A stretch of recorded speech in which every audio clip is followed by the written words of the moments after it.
coming home, I wanna break down and cry.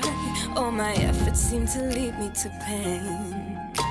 I feel so small, working for nothing at all. Another tear down my weary face. Yeah, we've heard it all 1,000 times, but now we're drawing down the battle line. From the streets the people rise, we rise together. We rise together. We rise together. We rise together. We rise together. There's a truth inside that's calling out for change. So bring all our hearts together and see we're all the same. Yeah. It's true that only love will conquer fear. It's when the silent voices we will hear. When you see the light unite, so we can rise together. In the streets, we rise together. We rise together. We rise together. We rise together. We rise together. Together. We rise together. We rise.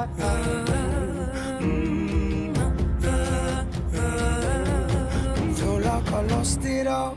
Am I invisible? I try to stand, but I'm down on my knees. We fight for everything in the land of kings. This ain't how it's supposed to be. The state of the world is out of control, just look how we live. Came from a place where we don't believe in much or words that are said. I can see the strength in numbers, let's pull together and lift. Now is the time for the power to shift. We rise together. We rise together. We rise. We rise. We rise. Now we've heard it all 1,000 times, but now we're drawing down the battle line. From the streets the people rise. We rise together. We rise together. Good morning and welcome everyone to our Green New Deal Virginia Coalition Partners Summit 2021. We are still missing about 12 folks who have RSVP'd, so hopefully they will join us shortly. I'm going to begin with some few introductions and housekeeping. Again, my name is Lee Williams. I'm co-director of Green New Deal Virginia, and I'm calling in today for our Zoom from Richmond, Virginia, which is unceded land and occupied territory of the Powhatan Confederacy. There we go, there's our slide.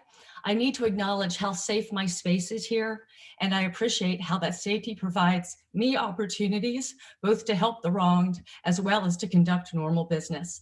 And if one of our working group folks could please grab the link for the land acknowledgement that's in the working document and put it in the chat for other folks to see whose land they are calling in from today. I'd appreciate that help. I'd also like to thank my co-director, Karen Campbell, and our working group leaders and our tech support who have helped develop the plans for this Zoom summit. And a huge thank you to Tim Szyminski from our Virginia chapter of the Sierra Club, who is our guru in charge of our tech today. So thank you all for joining us. A few housekeeping ZORMs, our summit norms and rules. Next slide, please. I'm sure you all are pros at this by now, but please mute your line and remain muted unless you're engaging during the breakout session. Please keep your cameras on so that we can all feel connected, but go up to the upper right-hand corner of your picture and choose speaker view so that our speakers are highlighted for you.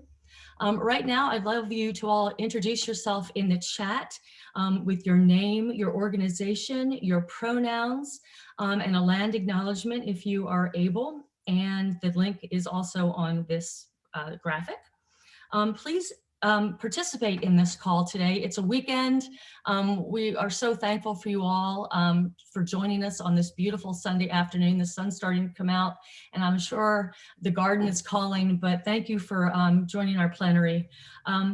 But if you could show solidarity in the chat with our speakers, if you agree, you can use any kind of emoji, and you know, all of them, or just plus signs or clapping. And don't be afraid to ask questions in there, and we'll do our best to get answers to you promptly.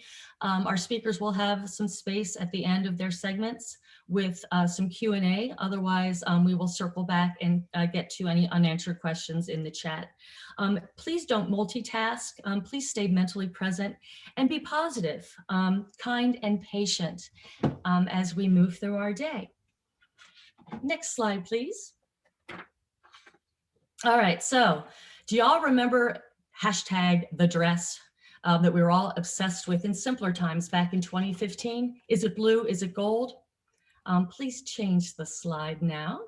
Well, 2021 brought us dun dun dun shoegate. And you know, we have if you're not a vision scientist, most people just assume everybody sees the world the same way we do. And we wanted to do this silly poll at the beginning of our plenary to illustrate just how easy it is for two people to literally look at the same thing and come to two different conclusions. Is it right brain or left brain dominance? Is it a circadian type? Is it our personal concentration of rods and cone receptors in our retinas and how our brains receive the signals? The science is still trying to figure that out. But if you would take this poll, which should be coming up shortly, we're going to find out what our group, how our group sees this shoe.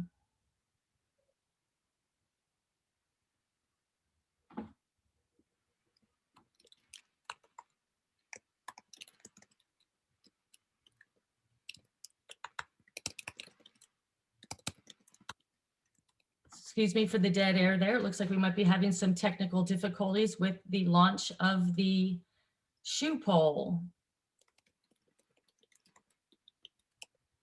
Yeah, it's not letting me partake. Oh, that's right. We can't, as co-hosts, we're not allowed to. That's right. Okay, got it. Is everyone seeing the poll all right? Our participants, Tim, are we getting responses? That's how we will find out. Yes, I just moved the progress to the shared screen as well. So it looks like 20 out of 27 people have participated so far. Okay, and the rest are co-hosts, so we probably can't do it. All right, drum roll, please. What is our result? Looks like the group is mostly seeing pink, which is wild to me. I definitely see green with 11 people. 5 people have seen green, I would join, and then 4 people have seen other. So. All right, well, it's good to know. Karen is a green, I am a pink, and that explains a lot about the leadership of Green New Deal Virginia. I personally think it's brain dominance, but there's a strong scientific basis that it's just your cone receptors. But anyway, this all suggests to me that we need to be gentle with each other as we engage and process legislative solutions with each other as a coalition, because we're all right at the end of the day. Thanks so much. Next slide, please.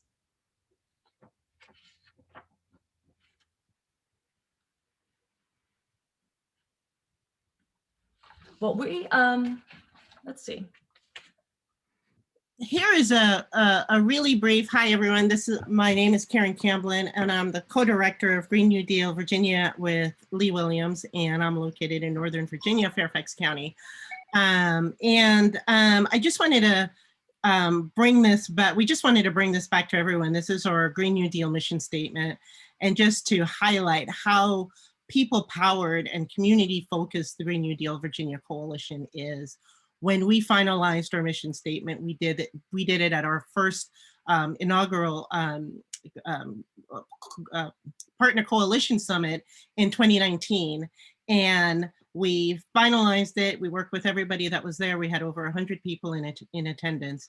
And this is the mission statement that we have been, approved in 2019, and we have been using as our guiding principles since then. So the Green New Deal Virginia Coalition is its main and goal is to address the biggest crises, which is climate change and inequity, and looking at all the different intersectionalities that will ensure that we have a just transition to the clean and green economy. Next slide, please. Do you want to do that one, Lee?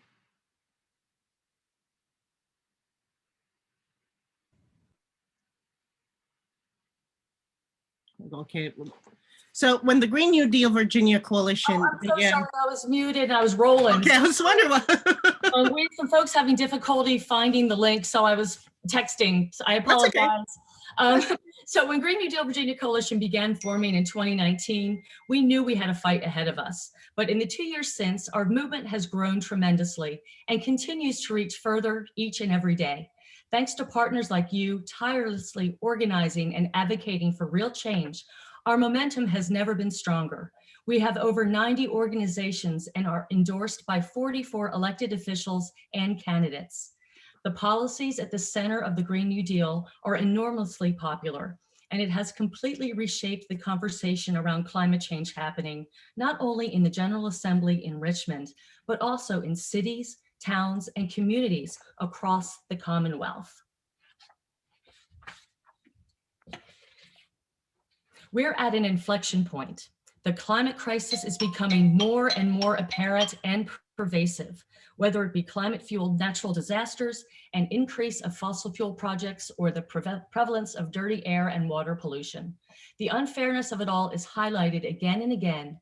BIPOC communities of color and folks on the margins socioeconomically are being impacted by the climate crisis the most, even though these communities are not at fault for the pollution or pipelines that cause these problems. At the climate summit last week, President Biden officially upped his US climate goal to 50% lower emissions by 2030 than we had in 2005. That's more in line with what science and what Green New Deal Virginia policy goals are. Modeling finds that to get the types of reductions he's talking about, we will need more than incentives from his administration. We will have to actually use the abundant clean energy alternative solutions we already have and stop using the mechanisms and vehicles that are driving CO2 rise and the climate crisis. The Biden administration will now see what it can enact through infrastructure and jobs legislation, the balance that they try to achieve through regulations, the classic carrot and stick. But Virginia has a responsibility and a huge opportunity to enact legislation in 2022 that both supports and enhances those efforts for a just transition. Next slide. Karen, do you want to do the introductions? Sure, I would love to. It'd be my honor. Thank you. So we have a really amazing program ahead, and we're going to be hearing from 5 speakers. We're going to have somebody who's going to talk about the intersectionality of climate, jobs, care, and justice. And we have Sheila Stone with us here today. We have David Broder, who's going to be talking about jobs. He's from SEIU 512. We have Alexis Rogers, who's going to be talking about care, and she's from Care in Action. And we also have Kendra Norrell, who's going to be talking about justice and how important it is for us to implement a very just and fair infrastructure that everybody would have access to being able to participate in the clean energy economy. But first on deck we have is Sheila Stone. Sheila has been an environmental and social justice activist for over 40 years. She started her healthcare career in her teens in the 1970s as a volunteer at the Haight-Ashbury Free Clinic in San Francisco and learned to believe then that healthcare is a right, not a privilege. She obtained her BSN at the Humboldt State University in Arcata, California in 1985, and as an MSN with an education focus from the Chamberlain University in 2018. Sheila is a certified trainer of unlicensed assistive personnel and has taught home health, CNA, and medication aid training for a variety of agencies, including workforce services at her local community college. Sheila initiated a task force in Nelson County to work on home care in her rural mountain area. And almost all of her career has been in interdisciplinary community, public, and home health, with only a few years in actual facilities. She has been a fellow with our coalition partner, the Alliance of Nurses for Healthy Environments, for the last 2 years. Sheila, thank you so much for joining us here today, and we look forward to hearing your presentation. Sheila, and we can change slides to her presentation. Right. Thank you for the introduction. That's longer than I meant it to be. Thank you for your interest. I've been a nurse for about 40 years, and I've spent the last 2 years as a fellow with the Alliance of Nurses for Healthy Environments, learning everything I can about the intersection of climate change, human migration, and human health. I kind of took this on because it looked like people were not seeing it. The hope for a simple answer is gonna not work. And in many cases, simple answers are going to make the problem worse. So I'm hoping to illustrate how the issues of climate, caring, jobs, and justice intersect in the issue of climate migration. And I already know that some of my points are clearly going to be made by other people too, because we all see it. And then we have to see what's going on clearly without rose-colored lenses, and we have to see how to go forward. I found two kind of philosophical frames for my work. One is the right to home, and one is the right to move. So I'm just going to talk a little bit about philosophy for people who like that. First, the whole concept of home has always been very evocative for me. I'm a home care nurse, and before that, I did community and public health. I know that home is where we're both healthy and sick. I know that home represents safety and belonging, and I know that people here and all over the world are losing safety, health, and home due to injustice and lack of accountability. The other overarching concept is freedom of mobility. I'm the grandchild of refugees. What my ancestors survived is embedded in every cell. I know very deeply that humans can perpetuate atrocities based on demographics and lie about it.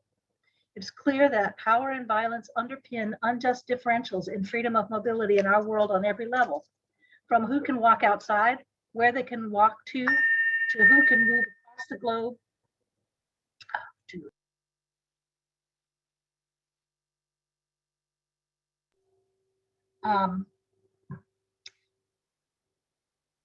Injustice and lack of accountability. Darn, I'm sorry, that bell will stop in just a couple minutes. And I don't have a way to quiet it down.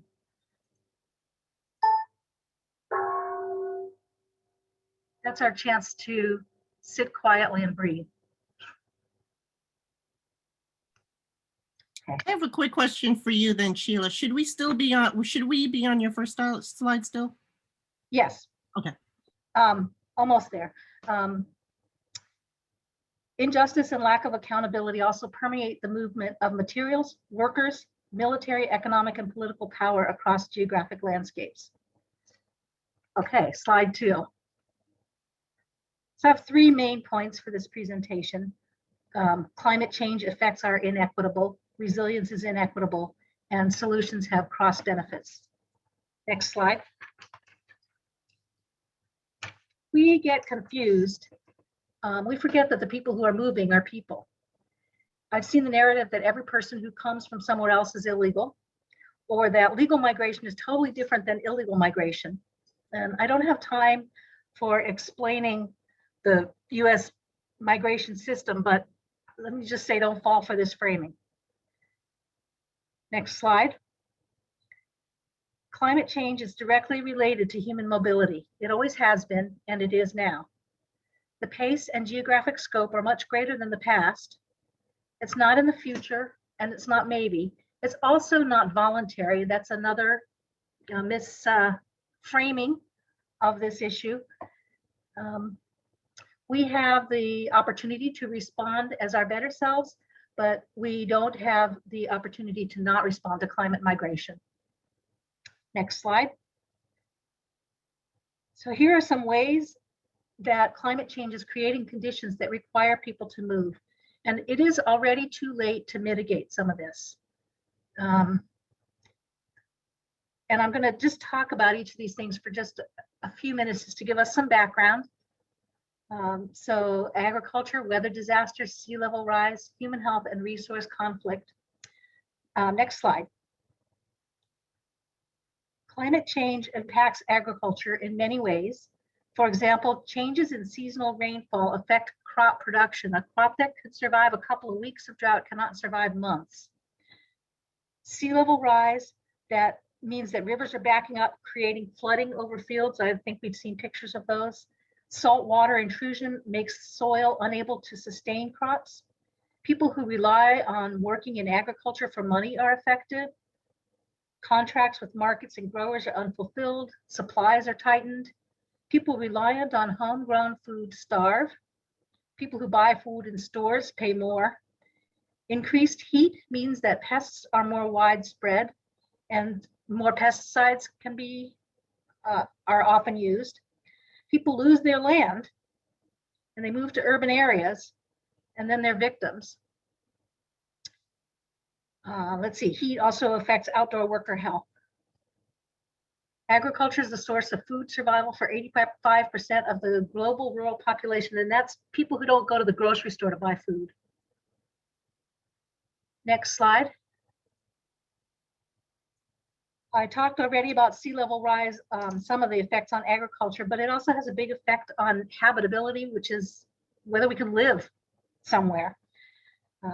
River backups mean that toxic waste dumps and flood and wastes are released into water supplies. Homes and whole communities flood and sink. Repair is inequitable. FEMA, for example, and the insurance provide much more assistance to places that have more initial investment. Risks of flooded homes include mold, loss of property, medication and food storage, live electrical wires in contact with moisture, power, roads, clean water for drinking and for hygiene. Fisheries are altered or destroyed. Land is actually lost. Louisiana's lost 1,900 square miles of coastline, which is about the size of Delaware. We see attention and remediation paid to coastal locations that have refineries and military installations, while 1 mile away on poor people's land or indigenous land, nothing happens. Next slide.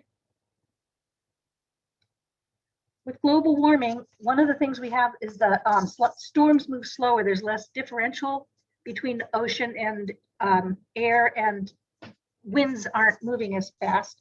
And so tons of rain or even snow, as we saw in Texas, are dropped for days over one location and another remains completely dry. Warmer air also holds more moisture, leading to health effects such as asthma and to drier vegetation at ground level, which is what's happening in the West with the wildfires. The size, frequency, and length of hurricanes has increased, and places that did not need to evacuate now evacuate more often and for longer periods. Next slide. Climate change is having measurable health impacts in terms of things like all this stuff, tick and mosquito-borne disease, heat illnesses that we see in the ER, waterborne diseases, toxic algal blooms. And all of these health impacts also tax resources that are needed to pay for health and are therefore not available for other like climate mitigation things. And so even functional governments can fail under the costs of climate change. Let's see, next slide. And last, and my list, less land, water, food, space means that conflicts that already existed between both state and non-state actors are exacerbated. And there's a whole colonial waste and development history that makes pivoting to new ways of using resources more difficult. Oh, and corruption. But there are studies now about the impacts of heat and violence. Okay, next slide. So all of these impacts mean people can't live where they did. Where do they go and how do they get there? Currently, it's almost completely up to the individual and individual resources of cash reserves, family and social networks, occupation. But in fact, climate change both affects and is affected by all the same forces that we recognize as disparities in all of the Green New Deal. Next slide. Business as usual would suggest that current market-driven solutions with some sacrifice zones and communities, and guess which ones those are, is a reasonable approach, even though it is clear that no individual can stop or even cope with this mess. And it's also really clear that the less industrialized and more impoverished places are contributing the very least to the changes that we're seeing. In fact, our hope is in cross-cutting solutions that address climate change, jobs, caring, and justice, and building a future that respects human rights and human dignity. Next slide. So I like this framework for analyzing proposed policy and answering the question, what can we do? Which is the question I always get asked when I give these presentations. And the answer is we need action in all of these 4 domains. So denial is the idea that it's not happening, there's nothing we can do or nothing we need to do. And we need to tell the news story. Not only is it happening, but there is plenty that we can do. Climate mitigation is ways of slowing climate change, blocking the things that are making it worse, and investing in energy use, transportation alternatives, local food and medicine production, managing waste, etc. Climate adaptation means addressing and protecting current changes that we see, like seawalls and generators and weatherproofing our healthcare and communication systems. If we don't plan, it's going to happen that the most powerful will be the most protected. And climate resilience means communities and infrastructure are more flexible. And there's lots of writings about how to do this. Economic, social, communication, and political systems need to become more flexible because we actually don't know what's ahead. Next slide. We've only got about 3 more, so we're getting there. When we talk about human migration, I think the thing I wanted to point out by doing this is that not all human migration is the same. And so these one-size-fits-all solutions are not going to work. And one myth I've seen a lot is that people are coming various places voluntarily, and some are, but that's not what climate migration, so a lot of people use the term climate refugee, which I don't have time to go into all of the terms that we could use, but they're forced. It's forced migration.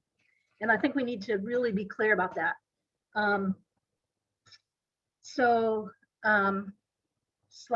Next slide. And when I'm offering this so that we can think about when we see policies or when we're thinking policy, we can ask ourselves, who are they supposed to be helping? What are they supposed to be helping with? And who's being left out? And we can, when we see news stories, we can kind of understand. Rapid or sudden onset might be a weather disaster, wildfire. Slow onset might be drought or sea level rise, island states. And I have lots more information about this, but anyway, on to the next slide. When we look at climate migration policy, I see the concerns of the Green New Deal. These climate inequities are already here and they're already affecting us globally and locally. By not seeing the roots, I think we're going to be misled and divided when we need to be united. I had 2 examples from my own experience, rural economies and healthcare, and the one in, I'm more familiar with the one in healthcare. There's some idea that one reason we should welcome immigrants is because they will take the unsafe jobs that citizens shouldn't have to take, and we need to really just nip this idea now.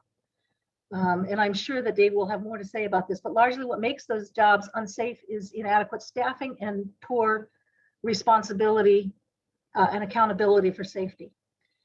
So with adequate investment, we can make these jobs safe, pay a decent wage for everyone, and at the same time build meaningful resilience to climate change, which we could do this. Next slide.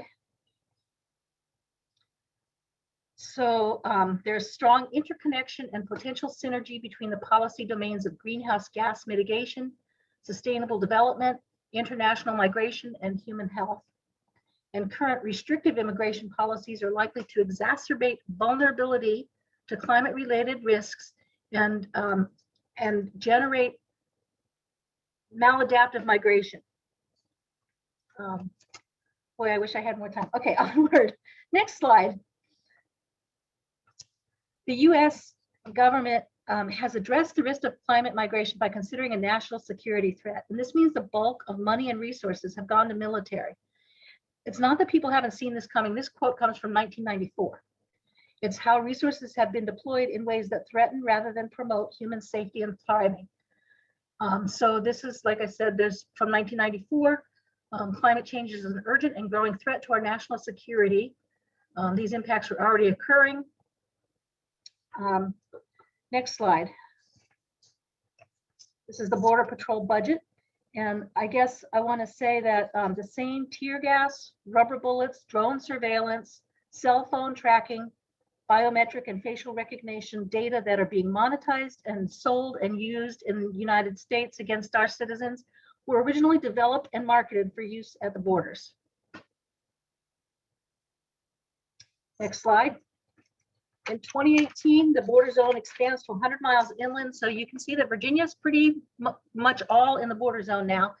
And the border zone is a place where normal human rights don't apply. It's home to 2/3 of the entire United States population and about 75% of minorities. And I have a quote that I didn't put on the slide. The tendency to understand climate change as just another national security issue has misdirected resources away from the programs that we need to mitigate and adapt to a warming climate. Next, almost the last slide. So again, these are frames. When I'm looking at proposals, I think it's important for us to consider that this is unique and urgent times. We need to rise to it, that there are ethical issues, that who is in charge of projects that are proposed is really significant, that global and local solutions are needed, that solutions that advocate remain in place must consider the adaptive capacity of place. So if we're going to,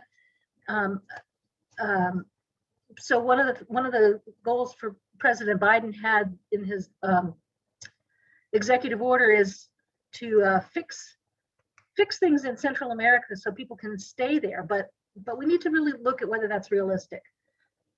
And then I have this star question here. Is armed violence against civilians involved? So planning, we need to plan for people to be coming here. We need to plan for people needing to leave places here and coming other places in Virginia. And if we don't see it, we can't plan for it. Almost the last slide.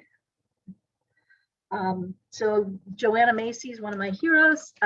If Faith is in here, she was in this class that we had of all the dangers we face. From climate chaos to nuclear war, none is so great as the deadening of our response. And she has done the be, block, and build framework. So this is just another way for us to be thinking about actions that we can take.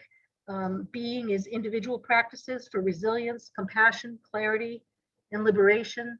Block is committing to resisting harm and injustice, and build is cultivating relationships, communities, and new structures. Next slide. This is symbolizing the void created by leaving one's country, family, and one's people.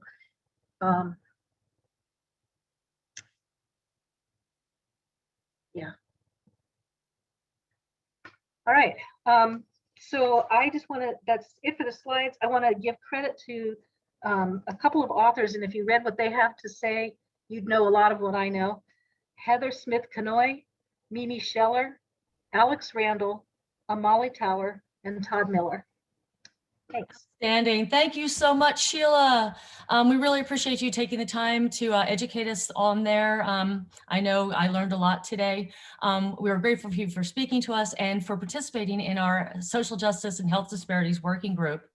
Next up, we have David Broder. If we could have his slide up on the screen. Oh, if anyone has questions for Sheila, please put them in the chat and she'll try to address them as you put them in there. And again, up next is David Broder talking about jobs. He is proud to serve as president of the SEIU Virginia 512, a labor union whose members are hardworking home care providers in Fairfax County and Loudoun County employees, including librarians, nurses, parks and rec staff, child care workers, engineers, and more. As the great-grandson of immigrants and the grandson and son of union members, Broder is dedicated to building a powerful movement for economic, racial, and immigrant justice across Virginia.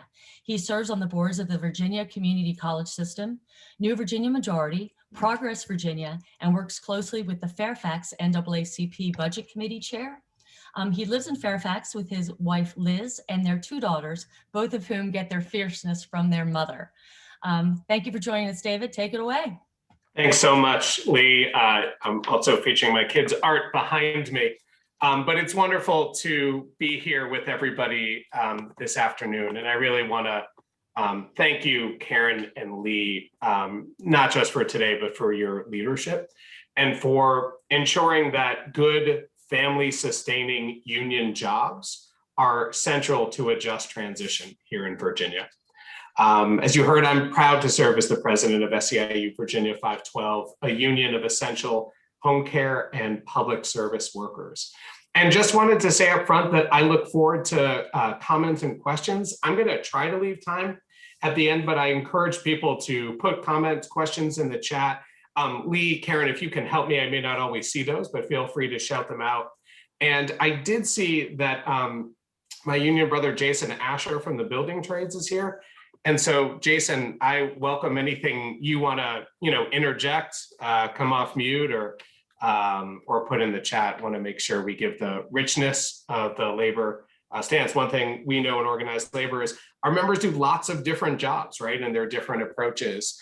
And so I welcome that, brother. So let's dive in.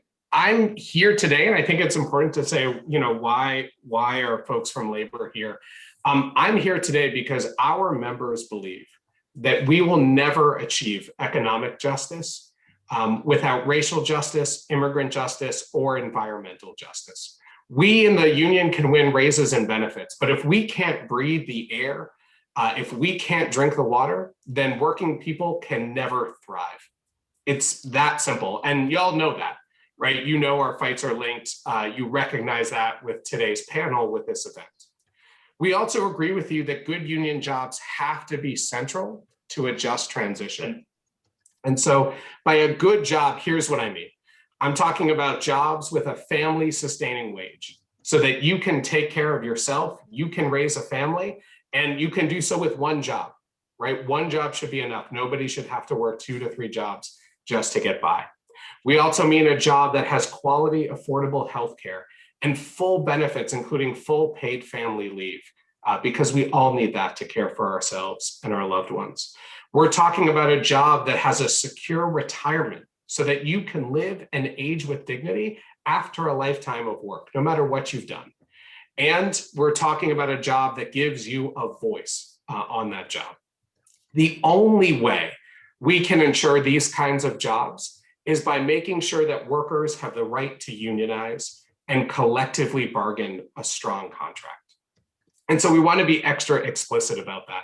If we're not fighting to ensure that green jobs have union rights, if we're not helping workers organize, if we're not supporting union drives in our community, then green jobs aren't going to be good jobs. There's nothing inherently good about a green job in terms of the definition we did earlier, or a so-called green company, right? And in fact, and Jason might want to speak to this, I know I've talked to others, some companies in the green job space are notoriously anti-worker or anti-union. They try to make themselves competitive by paying bad wages and no benefits. So there's nothing about the kinds of jobs that get created in a green space that are inherently good. It's only by unionizing, only by bargaining strong contracts can we ensure that these are good jobs. In the same way that there was nothing inherently good about a factory job. For a long time, factory jobs were terrible jobs in America. It was only when workers organized that those jobs became good jobs, in the same way we're doing with home care workers, childcare workers, and others right now.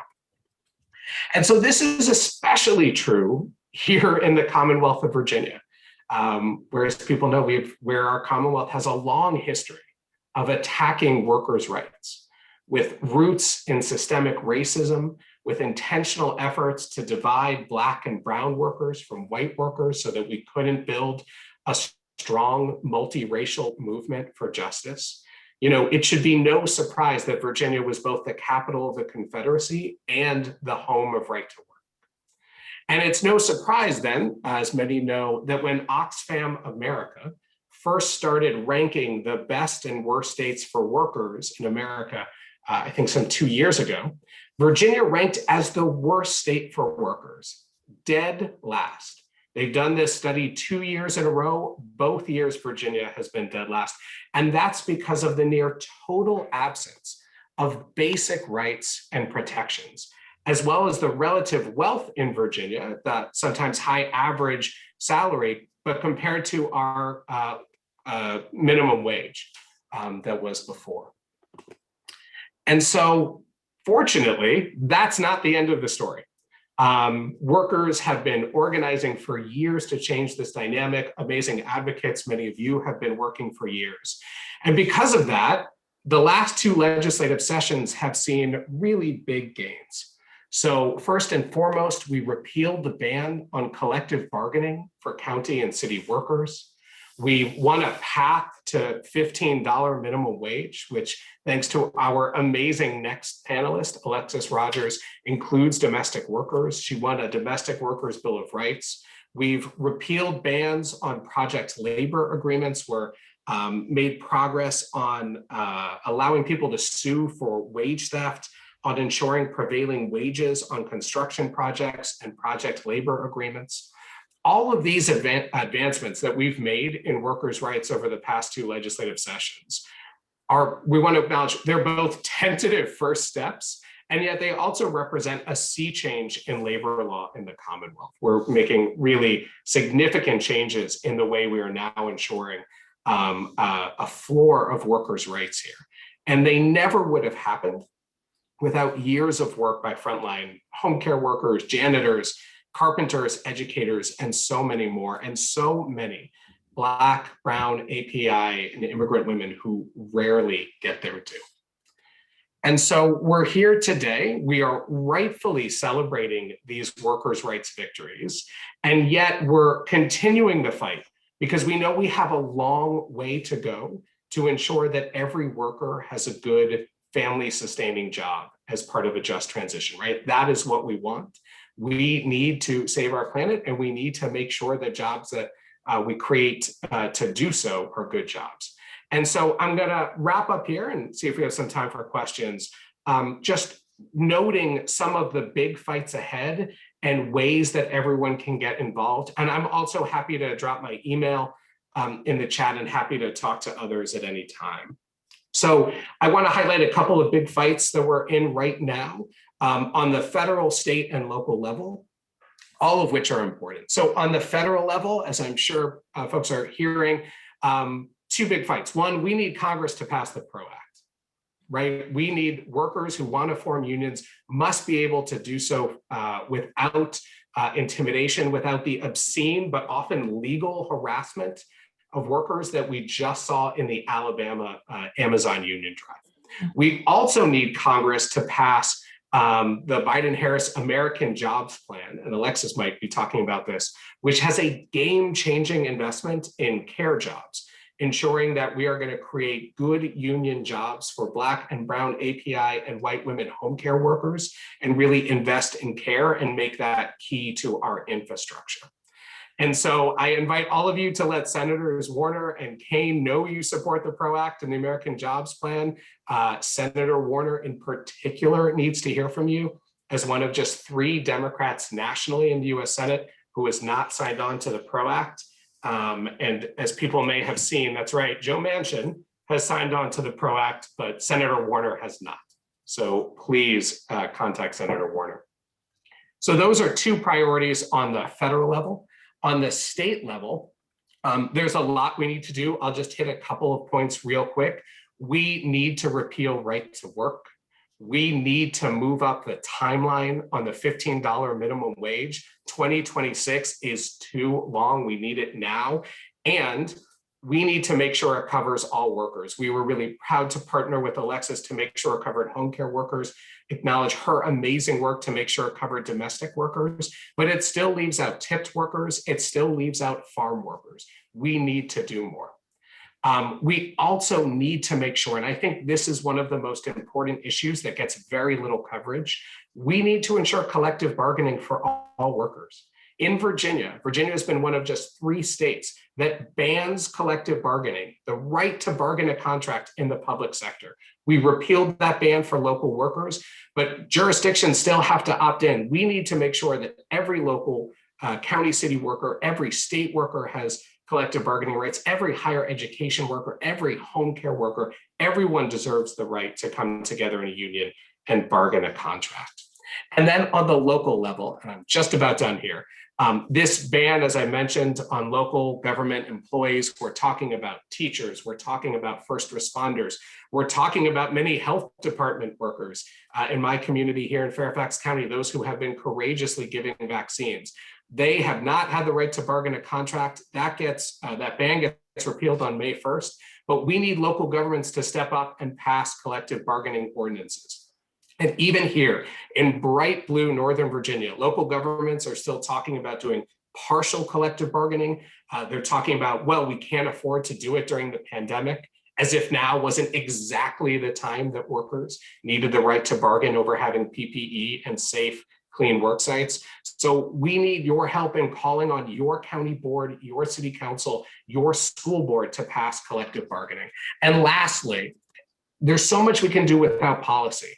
And the biggest thing is stand with workers when they organize. The biggest thing that contributes to a successful union drive, and if we believe that unionizing green jobs is the only way we're going to ensure they're good jobs, the biggest thing that leads to that success is whether or not the community stands with them. So I hope I didn't go over my time. Lee and Karen, thank you so much for the truly intersectional work that you do.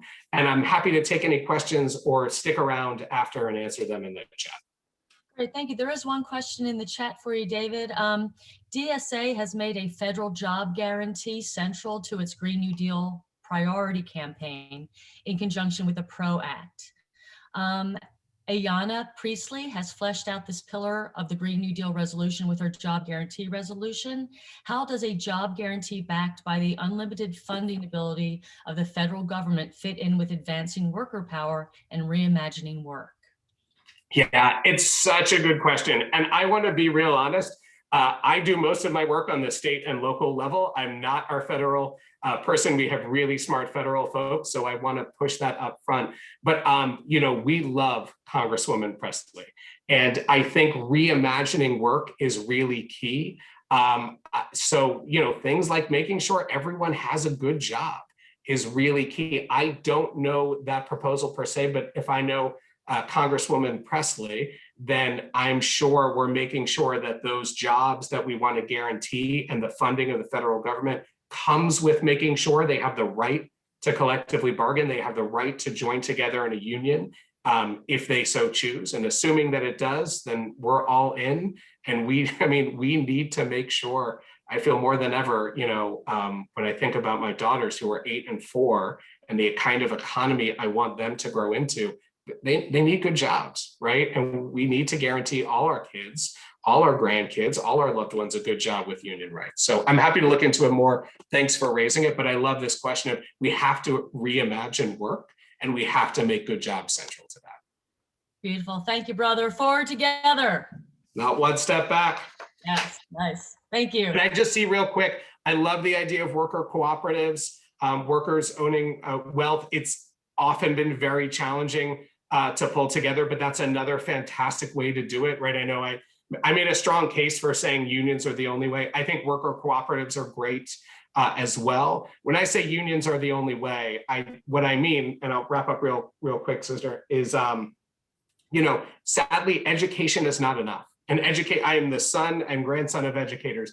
Education is important, but when adjunct professors are making less than the minimum wage, let's recognize you can get degree after degree, right? And you're not going to get the pay you earn. So education alone is not enough.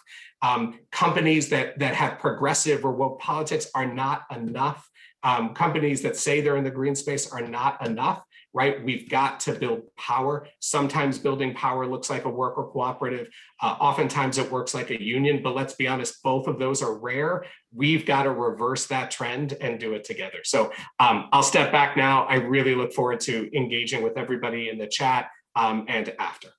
Brilliant. Thanks so much, David. Hope you can stick around for our breakout session too, if you've got the time. Will do.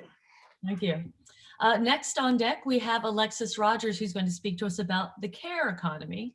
Alexis is a civic leader, organizer, and former candidate for Richmond mayor. For the past several years, Alexis has been on the front lines advocating for economic security, voting rights, college affordability, and quality health care. She currently is the Virginia State Director for Care in Action, the policy and advocacy home for 2 million women domestic workers. This year, she led the way in making Virginia the first Southern state to pass labor protections for domestic workers, including nannies, cleaners, and home health care workers. Welcome, Alexis. Thank you so much, Lee. Thank you, Karen. I see so many friends on here and also some new folks. So I really appreciate the ability to share space with you all and for all the work that you're doing, not only on advancing a Green New Deal for all of us, but also all of the various pillars within that make our economy stronger, our society stronger, and certainly a stronger Commonwealth. Before I dig in to talk a little bit about the care economy, I want to share more about kind of where I come from and what inspired me to do this work in the first place. I grew up in Hanover County, just north of Richmond, where I still live. And, I came from a very modest middle-class family that worked really hard to provide for me and for my brother.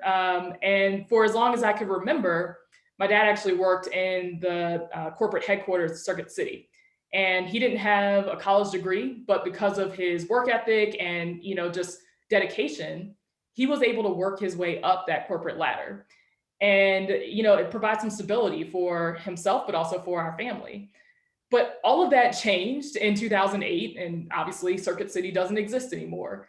During the Great Recession. He lost his job like so many families did during that time, so many working people did. And all of that hard work that he had built up, all of that safety net that we felt like we had, suddenly was just kind of snatched from underneath of us. His job was our primary source of income. It was the way that we had health insurance. It was our safety net, totally. And my mom ended up having to work multiple jobs to help make ends meet. And my dad, unfortunately, wasn't able to really bounce back in that economy where a lot of younger people had college degrees and were willing to work for way less. And he just couldn't compete. And I remember, sitting at kitchen tables and hearing my parents talk about what hard decisions they were going to have to make to try to keep the lights on, to try to keep food on the table, pay the mortgage.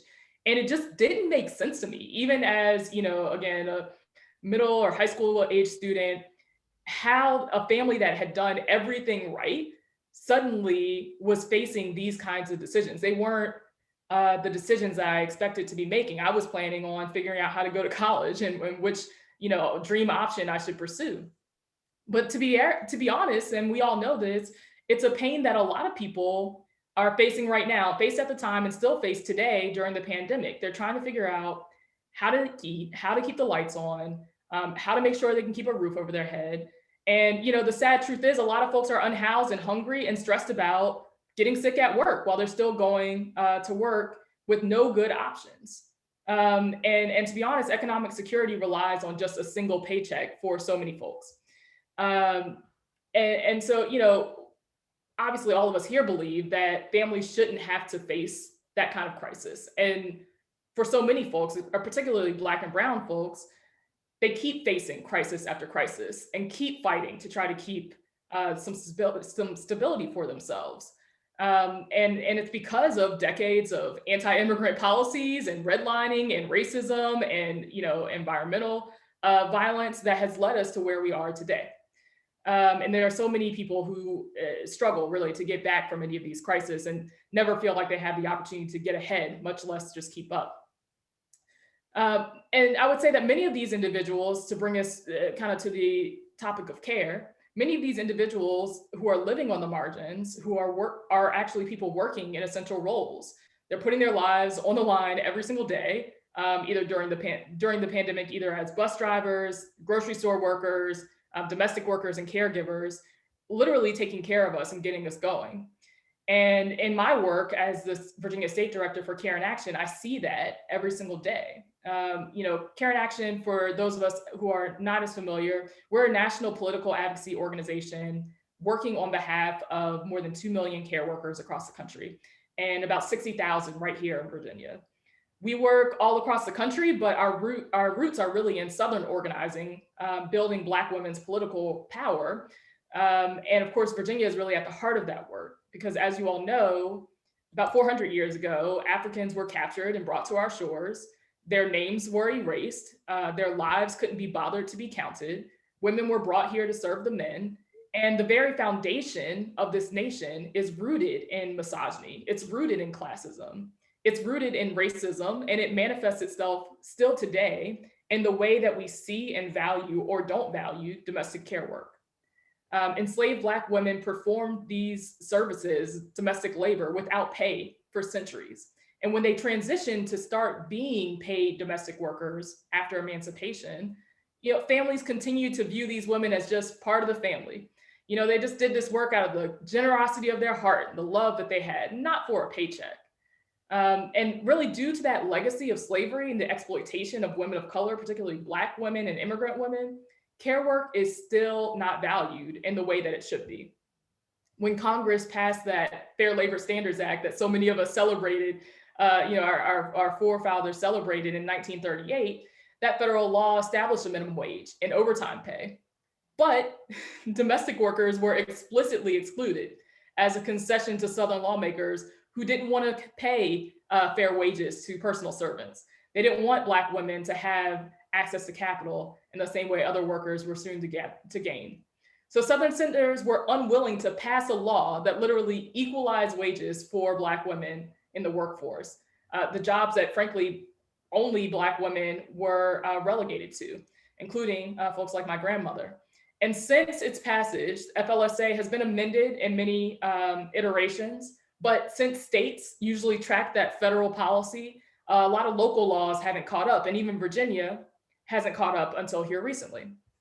But because of the work that domestic workers did, organizing, advocates did, making phone calls and having meetings, legislators introducing policy, Virginia is finally on the path to change some of that.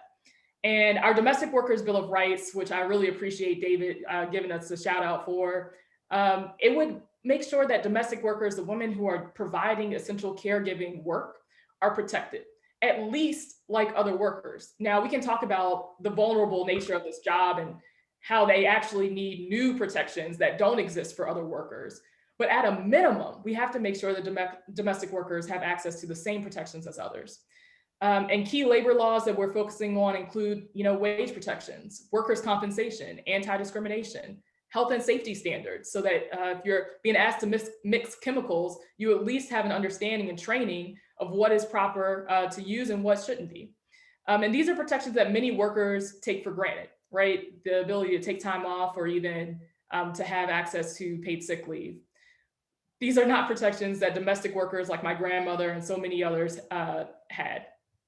But thanks to the work of domestic workers, thanks to SEIU 512 for lending their support, thanks to Senator McClellan and Delegate Marcia Price and Delegate Goditis, many others who worked together, we were able to pass the first ever wage protections for domestic workers back in 2020.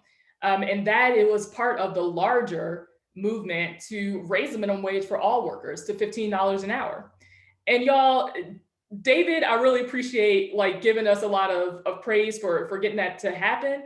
But let's be clear, it shouldn't have taken all this work. Even with the Democratic majorities who committed to a $15 minimum wage all campaign season long, they put it on their bumper stickers, they put it on their flyers, right? We were still facing, and I know the Green New Deal was a part of it, we were still facing an uphill battle. And while that bill finally gets us to $15 an hour years from now, it's not enough. You know, by that time, Blue Ivy and Northwest are going to be getting their first gigs and hoping for a little more paycheck than that, I would suspect, right? So workers need that raise now. And that's why I'm really proud that Green New Deal, that Care in Action, SEIU 512, all of us will continue to work together to make sure that we are able to get family sustaining and living wages for all as soon as possible. But, you know, beyond the minimum wage, domestic workers need more than that. And this year, we were finally able to pass a Domestic Workers Bill of Rights, which includes caregivers and, you know, safety and health standards. It makes sure that if they face harassment at work, they don't have an HR department to go to, but now under this new protection, they have access to new laws that make sure the discrimination and harassment, that there can be protected from them. And, you know, I think we all agree here that no matter where you work, whether it's a home, a farm, or anywhere else, that you should have access to benefits and protections and representation on the job. But I would say that one thing that's become clear since I've been in this role since July 2019 is that a lot of our legislators, a lot of our policymakers consider themselves and side more with the viewpoint of an employer than of the domestic worker or of any worker, right? They have more lived experience as an employer or as a business owner than they do as a worker. And that has a direct impact on our policy, giving preference to the employer view rather than the worker view. And so the people writing the policy matter. And that's why I'm so glad that many advocates and champions for policies like workers' rights and certainly of environmental justice and Green New Deal and the Green New Deal are starting to run for office and starting to win in record numbers, because we need folks like us from the advocacy community who have faced and been directly impacted by these issues to be making the policy decisions. Because I remember still to this day, as I'm fighting, you know, again, those conversations I had or that I heard from my parents at that kitchen table, you know, a decade ago.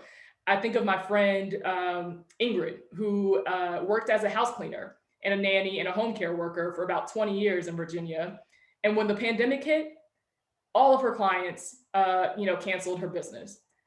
She later tested positive for the virus herself. But because of the structural inequities in our society, because of her immigration status and the racist immigration policies that we've put in place and allowed to continue in Virginia and across the country, she lost everything. And she didn't have support for herself or her family. So we've got to make Virginia a place that allows workers to not only survive, but thrive, where all workers, regardless of where you live, have access to a safety net and have access to care, regardless, again, of your immigration status or your socioeconomic status or anything else. This is a basic human right. So what's next on our checklist? And depending on how much time left, I'll take any questions. But what's next for the care economy agenda? Number one, making sure that we have a robust public education effort on the rights that we just won, right? Making sure that both employers of domestic workers and domestic workers know the new policy change and know what protections now exist under the Domestic Workers Bill of Rights. We're going to be working with state agencies, including the Department of Labor, to try to make sure that unique protections for domestic workers can be put into place related to health and safety standards. Again, working in a home is very different than working in a restaurant or anywhere else, on a farm or on a bus. So let's make sure that the state has puts in place particular regulations for what a safe working place looks like when you work in a home. We've got to organize workers to continue to win. And that includes winning workers' compensation. Because right now, if you're a live-in caretaker and you get hurt lifting your client, you don't necessarily have access to workers' compensation through your employer, so that you're not out of pocket on medical bills. And that's a basic right that care workers should have. And then on the bigger picture, and y'all, I could talk about this for hours, so I'm gonna shut it up. But we have got to set the stage for portable benefits in Virginia. That means making sure that gig workers and domestic workers, were some of the original gig workers, have access to paid sick leave, paid vacation, paid family and medical leave, regardless of how many employers you have, through a portable benefits system. and where employers can pay into that system and that those benefits travel with the worker. These are just a few of the things on my like magical policy wish list that I look forward to continue to organize and work in solidarity with many of you on. And I know that you all are here because you understand the very importance of not working in silos. So I appreciate the opportunity to share a little bit about what's on my heart and what's on the agenda for domestic workers here in Virginia. And thank you so much for your time. Looking forward to hearing more from the rest of y'all. Thank you so much, Alexis, for those words. You really just brought in and told us everything we needed to know. And I will have to say, we don't really have any questions for you per se, but if you were to read these comments, and I completely echo everything that is said on this, everybody wants to continue this conversation with Alexis, with David, and really talk about those intersectionalities that were highlighted and how we can, as a group, work together on this. And it's so reassuring to hear that we are so done with working in silos. We can't do that anymore. We should not do that. And we cannot move forward without understanding the truth, the good, the bad, the ugly. Everything has to be laid out on the table. And that is exactly what you did today. And so thank you so much, Alexis. And I hope you can stay with us and keep this conversation going with the breakout groups. I know you're busy, but we know how to find you, and we know these conversations with you, Care in Action and Green New Deal, is not going to end. It's already started, and this is a very strong relationship, and I look forward to keep on moving forward together with you and everybody in this room. But thank you so much, Alexis. I've always been one of your top fans ever since I met you. I'm always like, oh, I was gonna say, we're merged sisters. We go way back. Yeah, we do. Thank you so much, Alexis. And so our next speaker is going to be Kendra Norrell. She's the Community Engagement Coordinator for the City of Richmond's Office of Sustainability. Her current work includes outreach and partnership development with community organizations and residents to help build an equitable planning process for the RVA Green 2050, the City of Richmond's Climate Action and Resilience Plan. Previously, Kendra has worked as the Alternative Transportation Coordinator for the Virginia Commonwealth University at the GRTC and in Environmental Education with Groundwork RVA and the Science Museum of Virginia. She's a graduate of the Haverford College with a BS in Environmental Biology and Virginia Commonwealth University with a MERP in Environmental Planning. Kendra is also on the board, Kendra is also the board president of RVA Rapid Transit. Thank you so much for being with us here today, Kendra. And thank you. You're on. Yeah. So I'm the Community Engagement Coordinator for the Office of Sustainability, and we're currently working on the Climate Action Plan for the City of Richmond. And one of the things that has been a big component of this process is making sure that this plan isn't just developed by technical experts or people who are already engaged in the climate field in Richmond, but by the residents who will be the most impacted by our planning process. So next slide, please. So one of the things that we already know in the city is that we are already being impacted by climate change.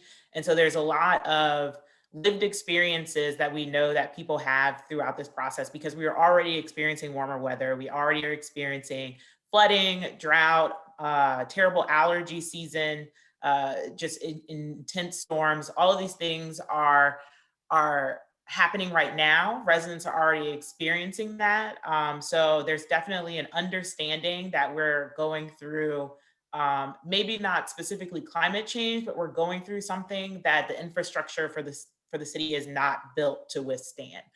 So really just trying to identify what people want to see and what their experiences are has been the base of this planning process this entire time. Next slide. And next slide. one of the things that we know is that for the city of Richmond, we will be experiencing hotter days, more precipitation, and rising sea level, and we're also going to experience, because of that, flooding and storms. And so we're really concerned, or like acknowledge that there are a lot of climate risks that are coming our way, and that those risks range from very individual to the community and government itself. So we want to make sure that we are planning with the understanding that we're really looking to address injury, death, loss of life, access to medical care, reduce service delays, and acknowledge what the core services are of the city of Richmond, and making sure that we're still able to provide those services to the community at large. Next slide, please. Next slide. So one of the things that we're really looking to do is to combine our climate action resilience planning process with a framework of equity. And so we, in the traditional sense, are still looking to reduce greenhouse gas emissions and prepare for climate change impacts. But we want to make sure that we're also doing that in a framework that identifies what community priorities are, and what the root causes of the inequalities are that exist in the city of Richmond, and how we can address those through this planning process. And if not address, acknowledge what the limitations are of what we're asking of residents across the board. Next slide. So one of the things that we're looking to do is to make sure that we're centering the priorities of our communities. And so we have, over the summer of 2020, I talked to community organizations to really identify what the residents that they interact with were really prioritizing in their concerns. And these priorities had nothing to do with climate. It was just, what are people prioritizing in their communities? And we were able to identify those and make sure that that has been integrated into our planning process. We also work with equity coaching and have consultants that help us make sure that our planning process continues to stay equity centered, and that we're still keeping the priorities of the community in the forefront in the process of reducing our greenhouse gas emissions and preparing for climate change. And so we still have our traditional components of climate action, climate resilience with our technical experts who have come in to help us build out our strategies and objectives and best practices for what we need to do for infrastructure planning, as well as policy development throughout this process. And then when we look at bringing in that sense of equity, we also have paid members of our Racial Equity and Environmental Justice Roundtable who are bringing their lived experience into this process to really make sure that we're not just focusing on the technical expert side, but also bringing in what this looks like for people in the city of Richmond if we were to implement some of the things that come up throughout this planning process. Next slide.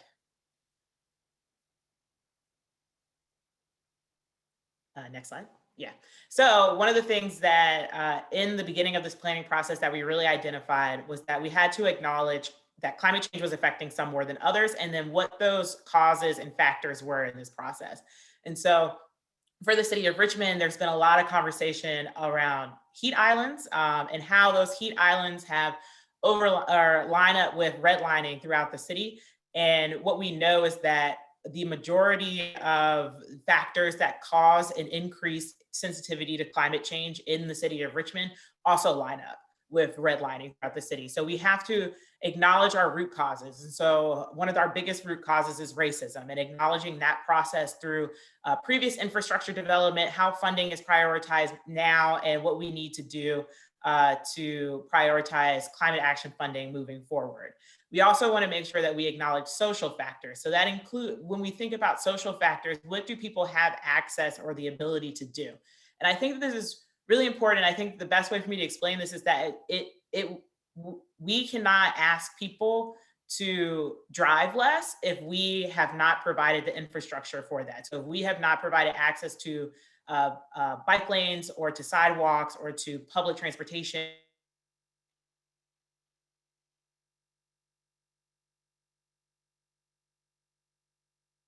when they have not provided the infrastructure to do that. So really acknowledging our root causes and our social factors and the biological factors in this process and the increased sensitivity to climate change that causes. Next slide, please. So as I mentioned with those social factors, when we look at how that really, what we would really see in the city, especially when we look at the disproportionate climate impacts, there are certain communities that have less access to green space. So they're more vulnerable to heat-related illnesses. Some people lack access to energy-efficient housing. And so we know that there's a housing problem in the city of Richmond. So acknowledging those two separate factors is also important, that will be impacted by extreme weather events more so than others, that some neighborhoods lack access to convenient transit. Some residents don't have air conditioning within their homes, and some are exposed to more pollution and airborne allergens than others across the city. So really taking that into consideration, one of the things that we did, next slide, is lay out our climate equity index. And so this is the city of Richmond here. And we have all these factors over here on the right that we have put together to really identify what the vulnerability score is across the city. So the darker the red, the more vulnerable that community is to climate change now and will continue to be moving forward. So one of the things that we wanted to make sure that we do is to focus our engagement and getting feedback from these areas that are going to be more impacted by climate change than those that are going to be less vulnerable to climate change. And so that's been how we've been kind of centering this process, is identifying where our more vulnerable communities are and working to get the feedback on what sort of community they want to see moving forward, and how we can, through our climate action and resilience planning process, increase their quality of life while also reducing greenhouse gas emissions in the city. Next slide. So I mentioned before that I got down to what the community priorities were. And so this is a figure to really show what we heard back from the community. And so we heard a lot that the government could not be held accountable for the things that they said that they were going to do, and to make sure that we were transparent in our process and made how to hold ourselves accountable very clear. So that's one of the things that we've been working on. And then the other thing we heard from what the government was lacking in this process was engagement and communication, and that there wasn't a lot of things that the city was doing to make sure that people knew about the process that was happening and what our engagement was, and how we had to be more strategic in our communication and really identifying who we were trying to talk to get that feedback back. It's really important for us as the Office of Sustainability to meet people where they are. Not everyone automatically connects things to climate change, but everyone in the city has experienced some component of climate change. And so we really want to make sure that we're not just talking about greenhouse gas reduction, but we're talking about things like, do you feel like would you like to pay lower electricity bills, or would you like to do things that they're already thinking about? One of the other things that the things that we heard that people wanted to see in their community. So for community wealth, there was a lot of interest around access to jobs and wraparound services. And that includes jobs that pay the living wage and the wage of what people need to live in the city of Richmond. And so while we're taking that into consideration for a climate action plan, how can we create access to jobs in communities, and can we make those jobs green jobs or things that are already working within our process?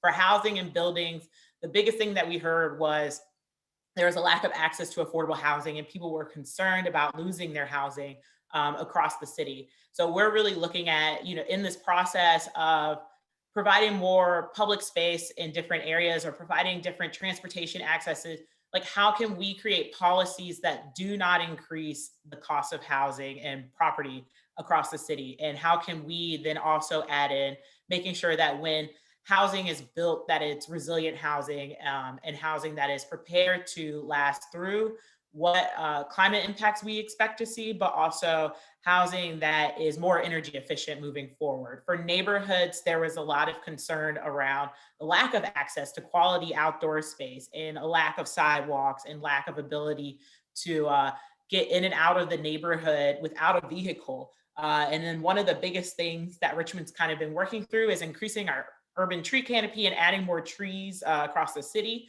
especially on the south side of the city itself.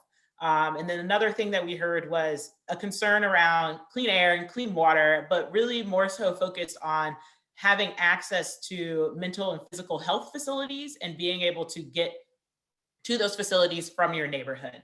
So we're really trying to work on ways in which we can take what the community priorities are and how we can connect our different strategies throughout this process or throughout our planning process to what the priorities of the community are, so that while we're reducing our greenhouse gas emissions, we're not increasing burden across the city, but we are increasing the quality of life for the residents across the city, because they were able to participate in our planning process and provide input on what they wanted to see in their community versus having us decide what greenhouse gas emissions reduction looks like across the board. Next slide, please.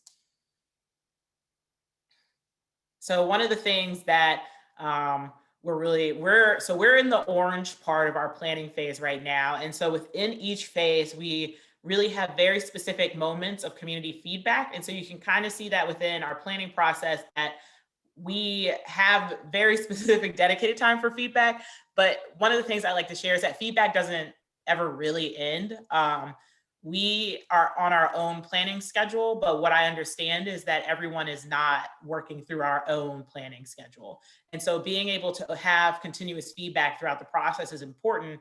I don't want anyone to feel like they just found out about this planning process and all of a sudden they can't make a comment about it. Like, that's not how this is working. It's more so along the lines of during these specific community engagement periods is when the fastest way you'll see your feedback being represented in the next phase of it. So currently we are 5 days out from the end of our second round of engagement that's focused specifically on strategies and objectives. So I haven't looked at any of that feedback yet, but we're really excited to see how our objectives and strategies and vision statement is being received by anyone who's participated in this process. And then we will have another round of engagement in the fall in preparation for a completed process by April of 2022. Next slide. So one of the things that we're really looking at with this process is we have our vision statement. So all Richmonders, regardless of their identity or neighborhood, thrive in a climate resilient and climate neutral community. And I also want to add that one of the things that we've heard a lot of feedback is that there's a lot of terminology in climate action processes that is not relatable to most people. So we have worked with our communications consultant and through a lot of feedback that we've gotten to create a visual glossary of a lot of the terms that we use throughout this process to make sure that there's an understanding of what we're talking about, but also what we learned from our Richmond 300, so our master planning process in the city, is that once images were added to what the recommended policies or that would look like within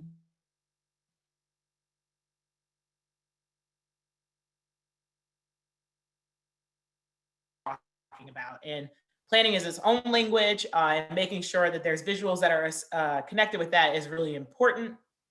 We also have our two main goals, which is a 45% reduction in greenhouse gas emissions by 2030 and net zero by 2050.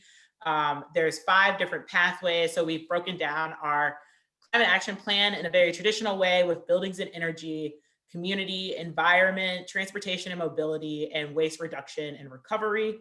And then we have our 7 community priorities that I mentioned before. And so we want to make sure that there is at least a connection to most of the strategies within our planning process, that we are connecting these greenhouse gas emission reductions and climate resilience infrastructure to the community priorities that we've heard through our engagement throughout this process. Next slide.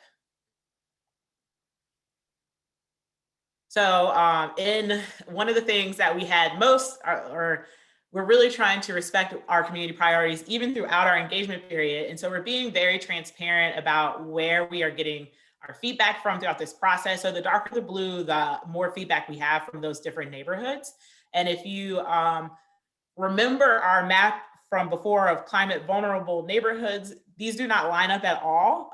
And so it's been important for us to really readjust or to adjust our engagement strategies throughout this engagement phase to where we are not getting feedback from. So I will say that we do have more blue in our climate vulnerable areas than we did at the start of this process. So it is working, but being able to adjust on the spot has been very useful to broadening our who we are talking to, and really understanding what sort of engagement people prefer over what we thought may have worked in this process. Next slide. And what we've been hearing back from our surveys, we have our climate resilience projects. So this is a word cloud just of what people want to see throughout this process for climate resilience projects. And then the next slide is climate, or what people want to see for pollution reduction projects. Next slide, please.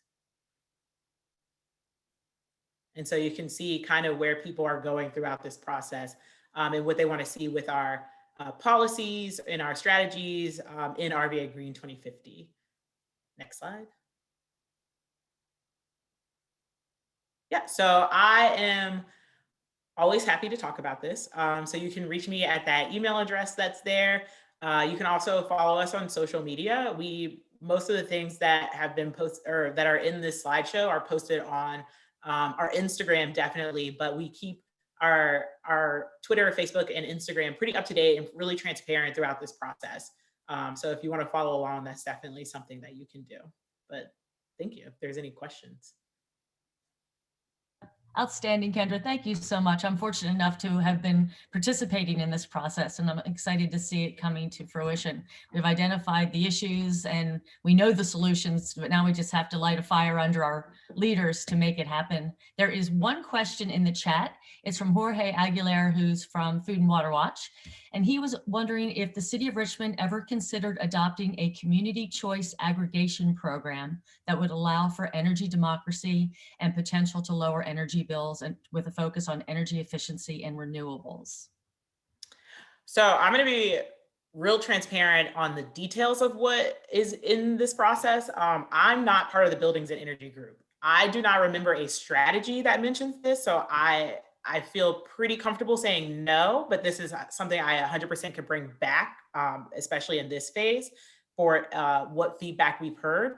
But I also don't remember every strategy and just kind of really try to remember buzzwords throughout this process. So I am very happy to bring this back throughout this process as well. Great, thank you all. Hopefully stick around. There might be some other questions that float up into the chat. And we appreciate you joining us this afternoon. Thank you very much.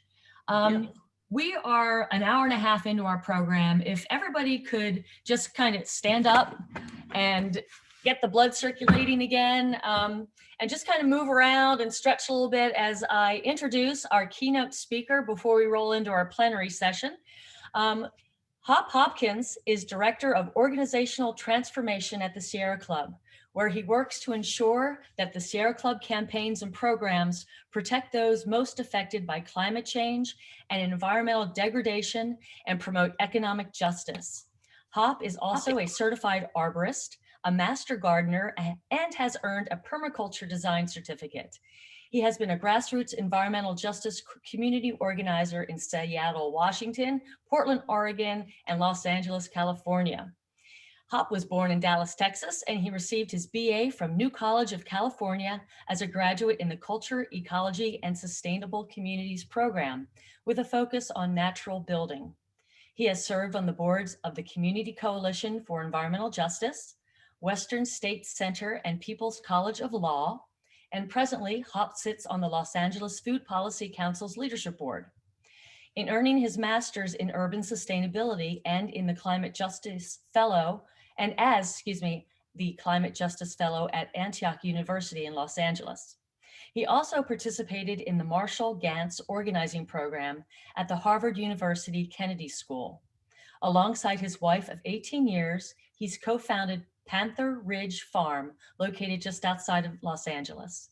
Collectively, they homeschool their daughters and steward a quarter of an acre of land inhabited by their pet Australian shepherds, chickens, honeybees, fruit trees, and multiple compost piles. I know what that's like.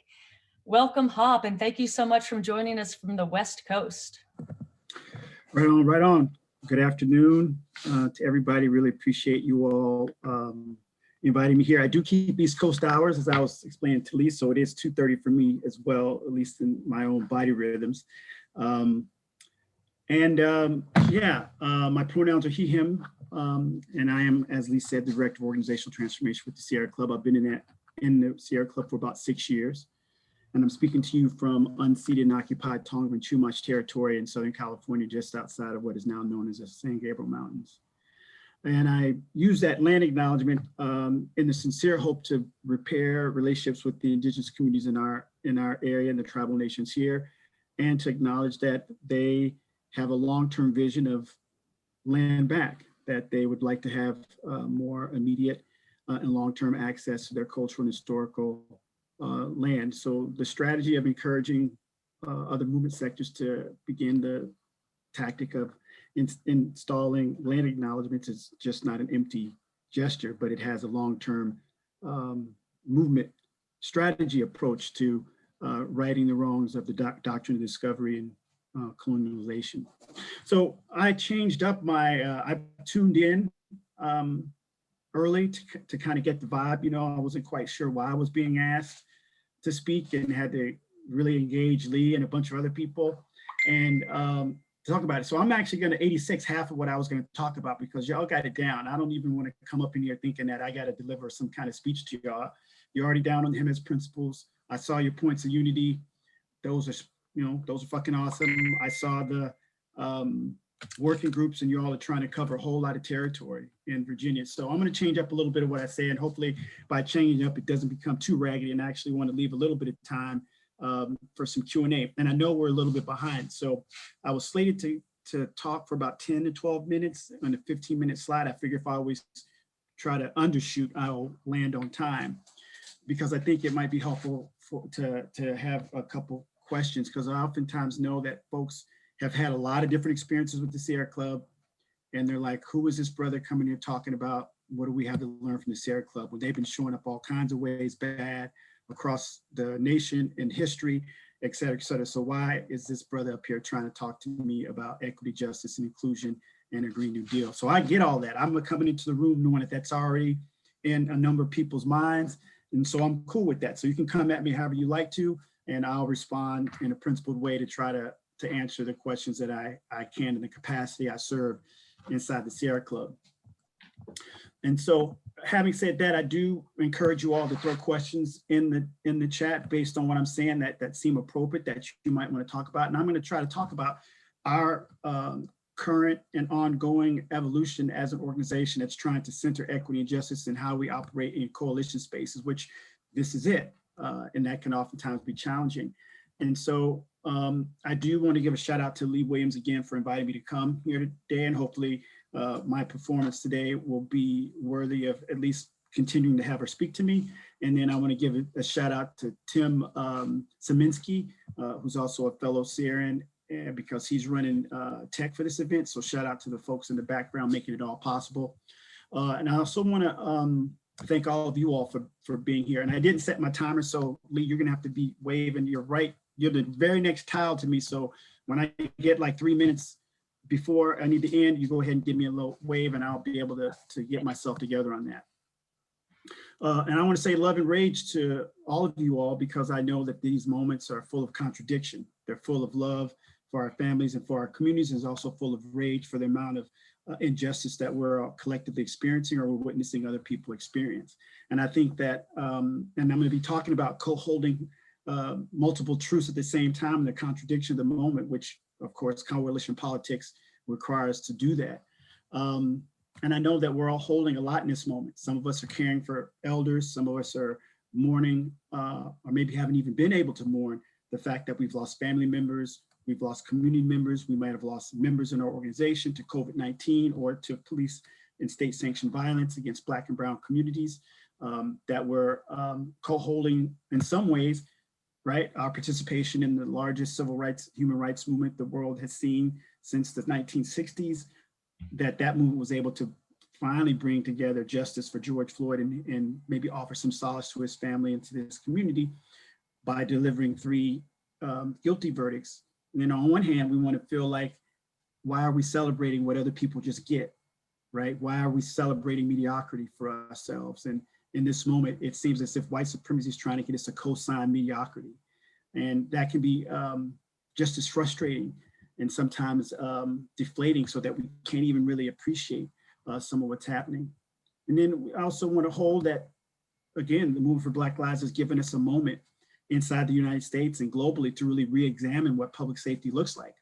The Defund the Police movement has offered an invitation to the larger society to rethink what public safety looks like.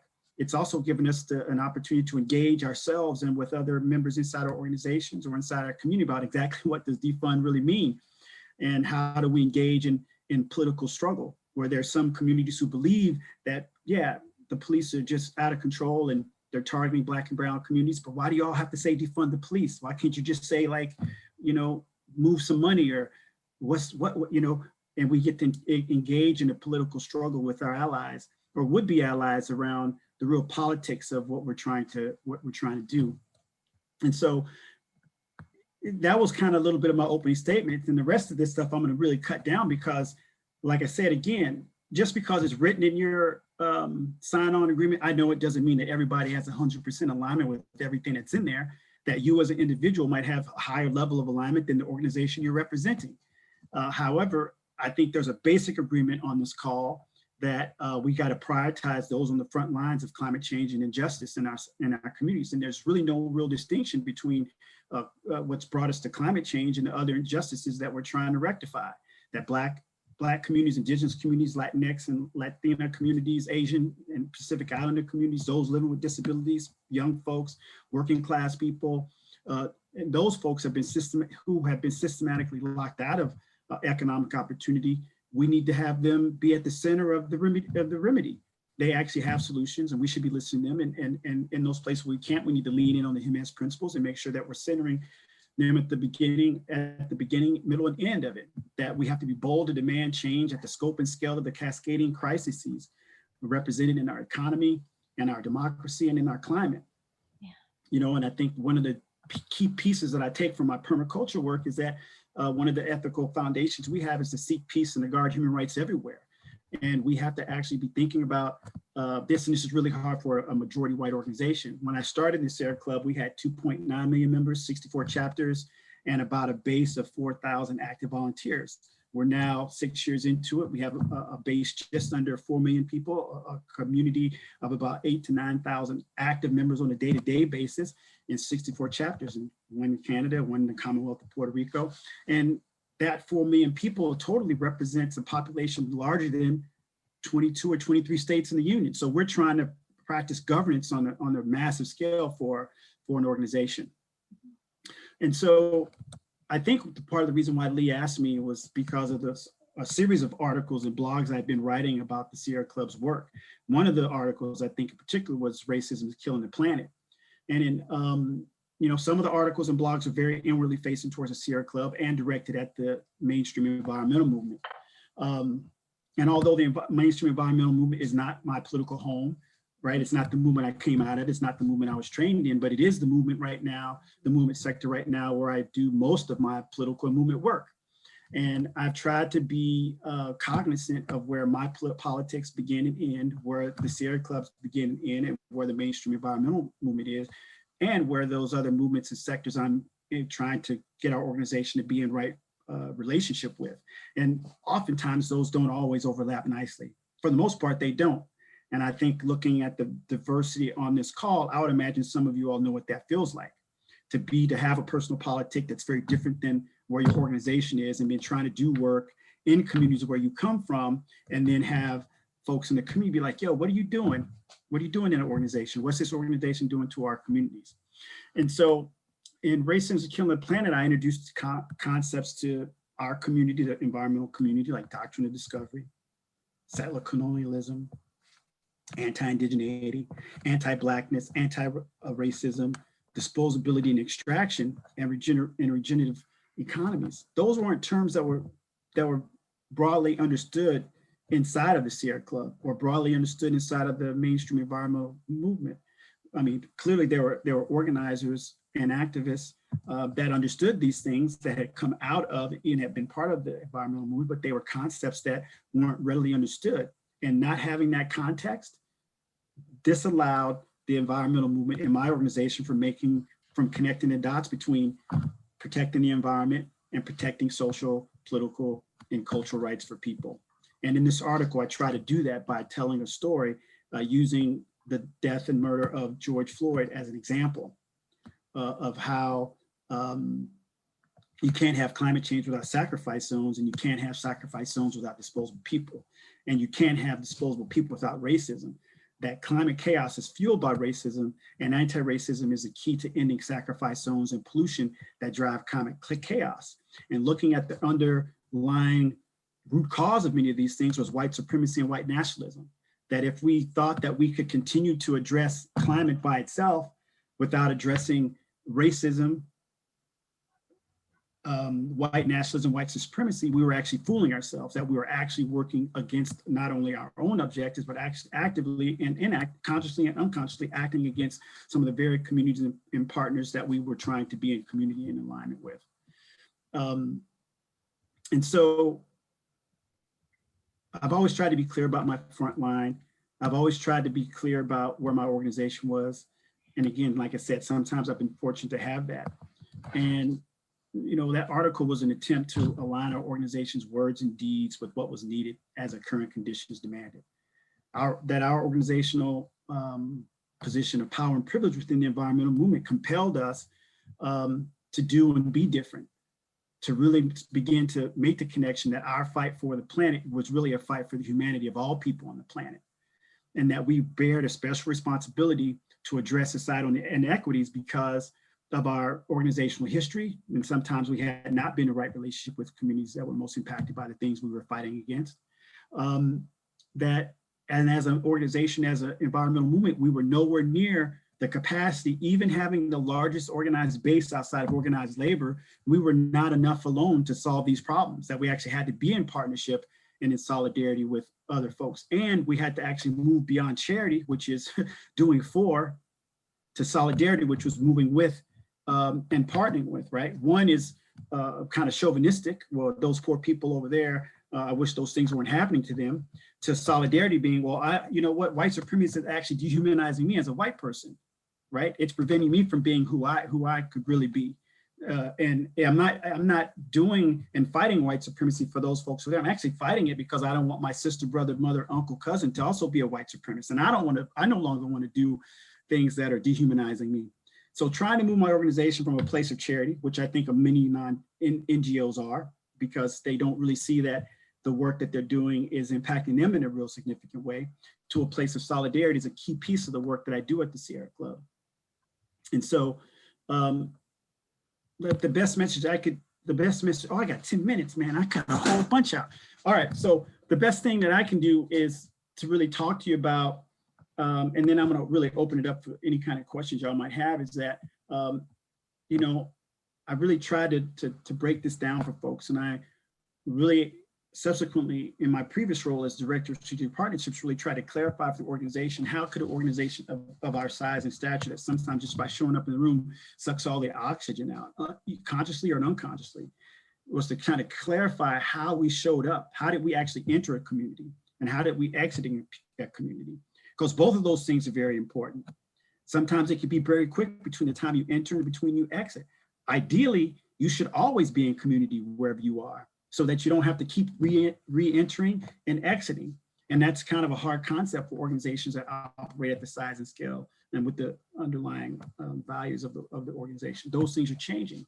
But one of the things I tried to clarify was, when we enter into partnerships, we definitely want to center them in the HMS principles. And that just doesn't mean reading them off, but it actually means internalizing them and actually helping.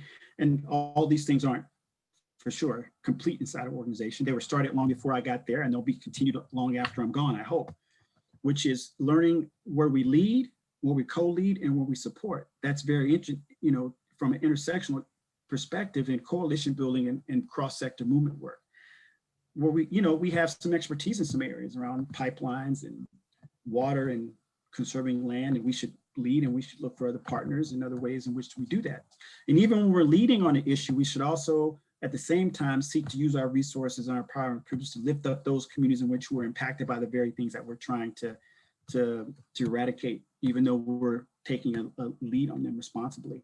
And then what are the things that we can co-lead on with other organizations who have similar work, who have identified a problem that impacts their communities and their movement work or mission statements in a very similar way as to ours, where we can actually share resources, get together to collaborate to make a bigger impact. And those might be other things like pipeline struggles and CAFOs and things like that, and from an agricultural standpoint.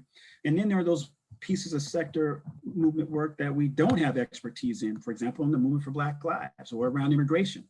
And our organization has a problematic history with immigration. At one time, we produced a book called A Population Bomb. We had eugenicists within our organization, and we promoted some very problematic racist beliefs from our organization. And it's taken us a while to have the internal struggles and conscious raising to be able to come to a place of being very pro-immigration now and being in support of DACA and a just immigration, and disentangling and separating ourselves and really calling out our members in our past history that really put us in a very problematic position. To taking our leadership from those communities and stepping back and using our resources to actually help move that work forward. I see you, Lee, thank you. I think that says 5 minutes. And so that was a really important place, because one of the things that people would say, well, how can we support the movement for Black Lives? How can we support DACA? We can't be everything to everybody all the time. And I was like, well, yeah, of course, and we shouldn't be, but that doesn't mean we can't be in the fight. I mean, if we can't support these folks when they're trying to struggle for their liberation, how are we going to expect them to struggle for us? And do you think that that struggle has actually nothing to do with our liberation and freedom? You know, so it's been a struggle inside of our organization ongoing to really identify that white supremacy, colonialism, all of these things are the root causes to most of what, if not all of what we're fighting against. And if we're not orienting ourselves at that root cause in our analysis as we're trying to come up with potential policies, we're going to be in conflict. And so I'm gonna stop here for a minute and let me see if there was anything else I wanted to make sure I got out of there. Well, there's one thing I will say about this, and then I'm going to open it up for a couple of questions, is that there's this calculus that Big Greens, can use that actually limits our radical imagination, that we actually have to be thinking beyond our own selves around these things. And we have to hold as many of the contradictions in the moment as we can, knowing that in one round of negotiation or 1 year or one campaign or one movement leap that we might come away unreconciled on some issues. While at the same time, we might have some of our needs and some of our goals met in unbelievable ways. And when we're in a relationship with folks, we need to be cognizant that a small step for us requires a passport for others. I mean, it requires, and what I mean by that, it requires so many bureaucratic maneuvers within the organization in order to get to a place of agreement around something. And that might take a moment for folks. And so we have to have patience with folks. We actually have to do work with them, but we cannot allow, particularly for those who are most impacted by it, and you've heard this, they will not allow their liberation to be sidelined by a lack of analysis. They will challenge us, and they will be like, yo, well, that just can't stand. And sometimes you need to step aside and you need to let us, you need to not let us lead, but you need to take leadership from us that we're actually giving already. So let's not get it twisted. So I'm going to stop right there, and I will use the last 3 or 4 minutes I have to take a question or two. If you're okay with that, Lee, y'all can release the Kraken on a brother if you want, and then we'll see how I do, and then you all can get on about your business. I don't see anything in the chat. Does anyone have any questions for Hop? Well, it was so powerful and so on target with where we are and where we need to be. Thanks so much, Hop, for sharing your time. It's funny, I don't know if you were on at the beginning, but that was a classic case of pink shoe, green shoe. When you asked me to count down the time, I gave you how much you would already use, but you were looking for how much you had left. So I gave you the wrong Well, I knew we were running a little bit behind, and I hope I didn't take up more time than I was allowed, so you all wouldn't jam it up. I mean, I just really appreciate you all doing this work. It's Sunday afternoon. You all are going to go into these work groups. Some of y'all might already have some tension about going in there because of some pre-existing issues or challenges. And I just want to say, you know, give yourself some grace and give the folks that some grace in you, and know that we're actually, you know, it's a good thing to be in struggle with people who are on the same boat with you, as long as folks don't start turning the cannons inside trying to blow the deck apart. I mean, we all might be confused about what direction we need to be going on, but at least we're in the boat together. It's not as if, you know, there's somebody who's on the, you know, don't treat each other like you're on a boat that's firing, you know, cannons at you. You know, let's just recognize that we just got to get clear on what our role is and our goal. And we might not get there as fast as we thought we were going to get there, or we might be getting there faster than we might be comfortable with. But, you know, you just got to go with it. So good luck to y'all.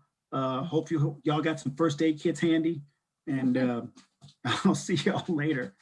Brilliant, outstanding. Thank you so much, Hop. Enjoy the rest of your day. See you later. Cool. Peace, y'all. Peace out. Woo! Wow. Whew. That was awesome. Powerful. That was so powerful. That really was. All right, kicking it to Karen. I'll be quiet and just. I think we need a couple seconds of self-reflection after this. Thank you so much, Hop, for being here with us. And wow, Sheila, David, Alexis, Kendra. I mean, let's just take a few seconds to kind of pull everything together, absorb and digest all of the information we heard. We heard about the injustices that are going on. We heard of how it impacts generational. It's a multi-generational, systemic, institutional issue that we're working on. And how it's going to take every one of us in whatever form we are comfortable in expressing our outrage and our passion and our solidarity with all of our brothers and sisters, whether they're on the line with us here today, officially part of our movement, or whoever, that we just want to make sure that as we transition to this clean energy economy, this is going to rewrite everything and how our societies are being operated. And it's how important it is for us to remove those barriers to make sure that everybody is able to participate to their best and fullest potential. And so thank you so much for taking time out of your Saturday. Lee and today's Sunday. Oh my gosh, Sunday. And Lee and I are so appreciative of you being here. So, oh, wow, that really a lot of information to take in. But now we're going to transition over to our breakout sessions. As you know, we have 8 working groups, 7 of which focus on policy. And our 8th working group is our outreach and education, which are just really a very strong group that is focused on taking our information, disseminating our information out to the public, and encourage more people to join our table. As every time I talk to somebody about the Green New Deal, I said, there's one thing I can guarantee you is that the table for Green New Deal can get larger and will get larger. So we never have enough people as part of the coalition. We will always have room for another seat. So what we've been hearing today, the age of incrementalism is over. We want aggressive and just bold steps to take us to the new frontier. And we must be very wary of forces that are going to try to divide us or dilute our messages of our combined power. And we should really stand guard of that. We have an incredible opportunity to pass revolutionary legislation with climate justice at its core and bring transformative, meaningful change to people across the Commonwealth. We identified our coalition desired long-term goals after our first summit in 2019, as we kind of talked about a little bit briefly. Then we, with direction and feedback of all of our working group, remember this is a people-powered coalition, we move together, we plan together, we discuss together. We all created a compendium of outcomes that we all voted on. It was about 50 different policies we voted on, if you remember. And we said, we understand, we had that reality check. This is not something we can accomplish today or tomorrow. This is a multi-year, this is a marathon, right? and we are taking, well, you know, I'm gonna get off this soapbox and try and get you guys into the breakout session, but I mean, I'm fired up after these speakers. I just want to tell you all that. So I am fired up. And so what we're going to do is, so where was I? Okay, so we voted on these 50 policies, and we identified 2 top goals for each of the working groups, and then identified and became the guiding force behind our legislative policy strategies that we've been implemented for the past 2 General Assembly sessions. We introduced bill both in 2020 and 2021, and your working group leader can go into more details about that, both as the coalition-wide, but the policy and legislation that we introduced for each of the different working groups. And you'll hear more from our working group leaders. And with that, I want to do a quick shout out to our working group leaders, and with our defossilization, energy efficiency, and renewable. We've got Stacy Lovelace, who is with us here today, and she will be in her working group with Jolene. We've got our Democratic Governance Group, which is being led by our amazing Andrea Miller. We've got Finance in the Green New Deal, Virginia, which is going to be led by Mark Armstrong. Anybody with the little sunflower in front of their name denotes that they're one of the leaders within one of our 8 working groups. We've got Food and Agriculture, which is being led by Madeline Kelsey. And we've got Outreach and Education, which is being led by Natalie Pien. And then Social Justice and Health Disparities, we've got our working group lead, Bakor Shabazz. And our Sustainable Cities and Transportation, which is being led by Gary Harris. And Sustainable Jobs, which is being led by the working group lead, Matt Royer. So right now, thank you all for being here, and let's move into our working group breakout sessions. I guess, Tim, if you would like to, everybody has been pre-assigned according to your selection in the new registration when you registered. And for the new folks, I saw you, Daquan, Edwin, and Ruth, you already pre-assigned in your group. So you'll be automatically switched. You should get a little dialog box that says join the group. Just click on that when that appears.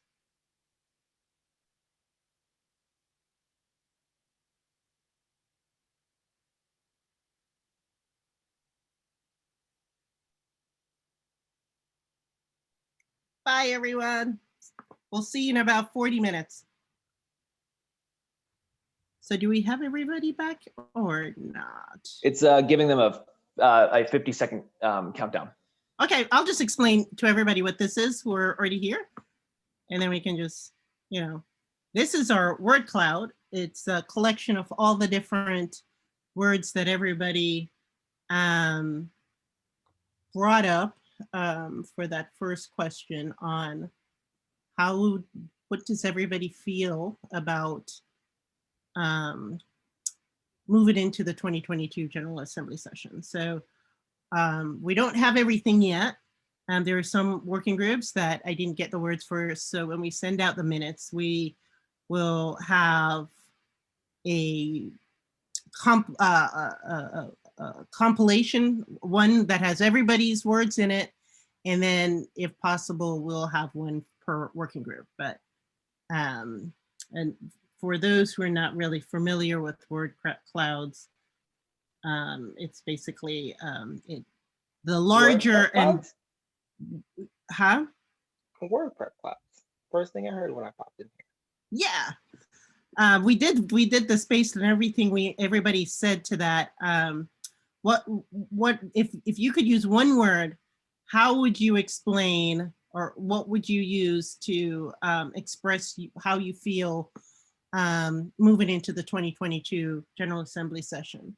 And so this is where this was generated from. So there were folks that said, hopeful was the most, frustrated, curious, energetic, hopeful again, indifferent. So this is just a word cloud based on everything all the words that we got from all of the different breakout groups. So just wanted to share that. And in celebration of, or actually in recognition of Earth Day, we chose the planet. So do we have everybody here, or are we still waiting for folks to join us? I think it gave us the boot, so. It gave you the boot, huh? So I think that means we've got everybody here. So we've got everybody for 15 more minutes. So if we want to just do a quick report back so folks can know what was being discussed in all of the different breakout groups, we can go to a gallery view for this if you want. I kind of like the gallery view so we can see who everybody's talking. And if we just want to go down the list and have our working group lead kind of give a high level report out of what was discussed in their working group, that'd be awesome. And so I'm just going to go in alphabetical order. We're not picking on anybody. So Stacy and the Deer group, do you want to start? Sure, I think Jolene is going to do the report back because she has the notes. Thank you, Jolene. So I pass it to you. Yeah, so we just went over kind of what happened during session. I had a discussion of, why things happened as they did. We identified that we do want to have a more concrete strategy plan on going forward, since this has been like the second year, the Green New Deal Act, and I guess this year, the fossil fuel moratorium hasn't gotten as far as we would want as a coalition. And so we talked about how the primaries for governor can really, it's very up in the air about who's going to win that gubernatorial candidacy. And if it is, Governor McAuliffe, that really does put a huge setback on what we can do as a coalition, considering, he brought in the pipelines.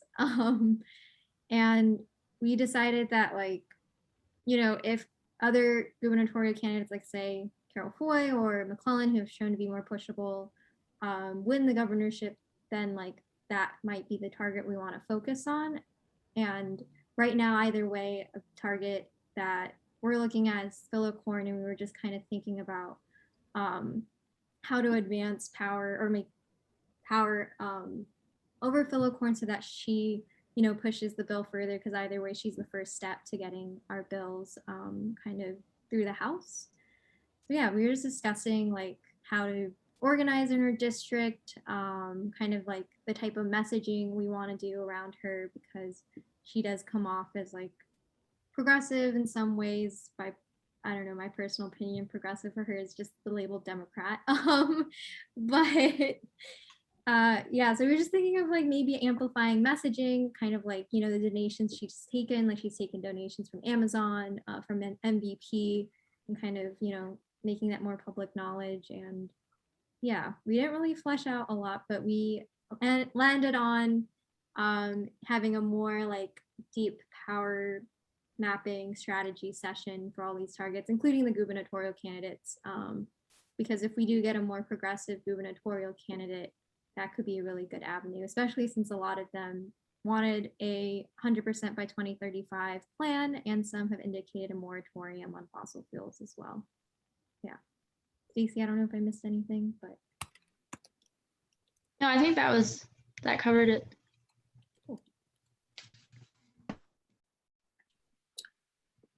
Thank you. Okay, next up we have Andrea and Josie from Democratic Governance. What we really looked at is what legislation we're going to want in 2022.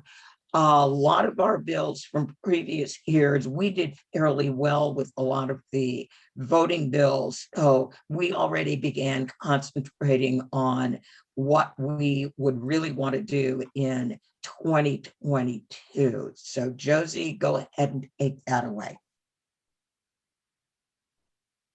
Yeah, so a lot of what we talked about was specifically, so this is not an order, I think, of our priorities, but we want to support any legislation that would lower the voting age to 16. We want to push for ranked choice voting, which, as we know, this primary would really benefit from something like that. We also want to have probably a large oversight bill that provides oversight and regulations for rural electric cooperatives in the state.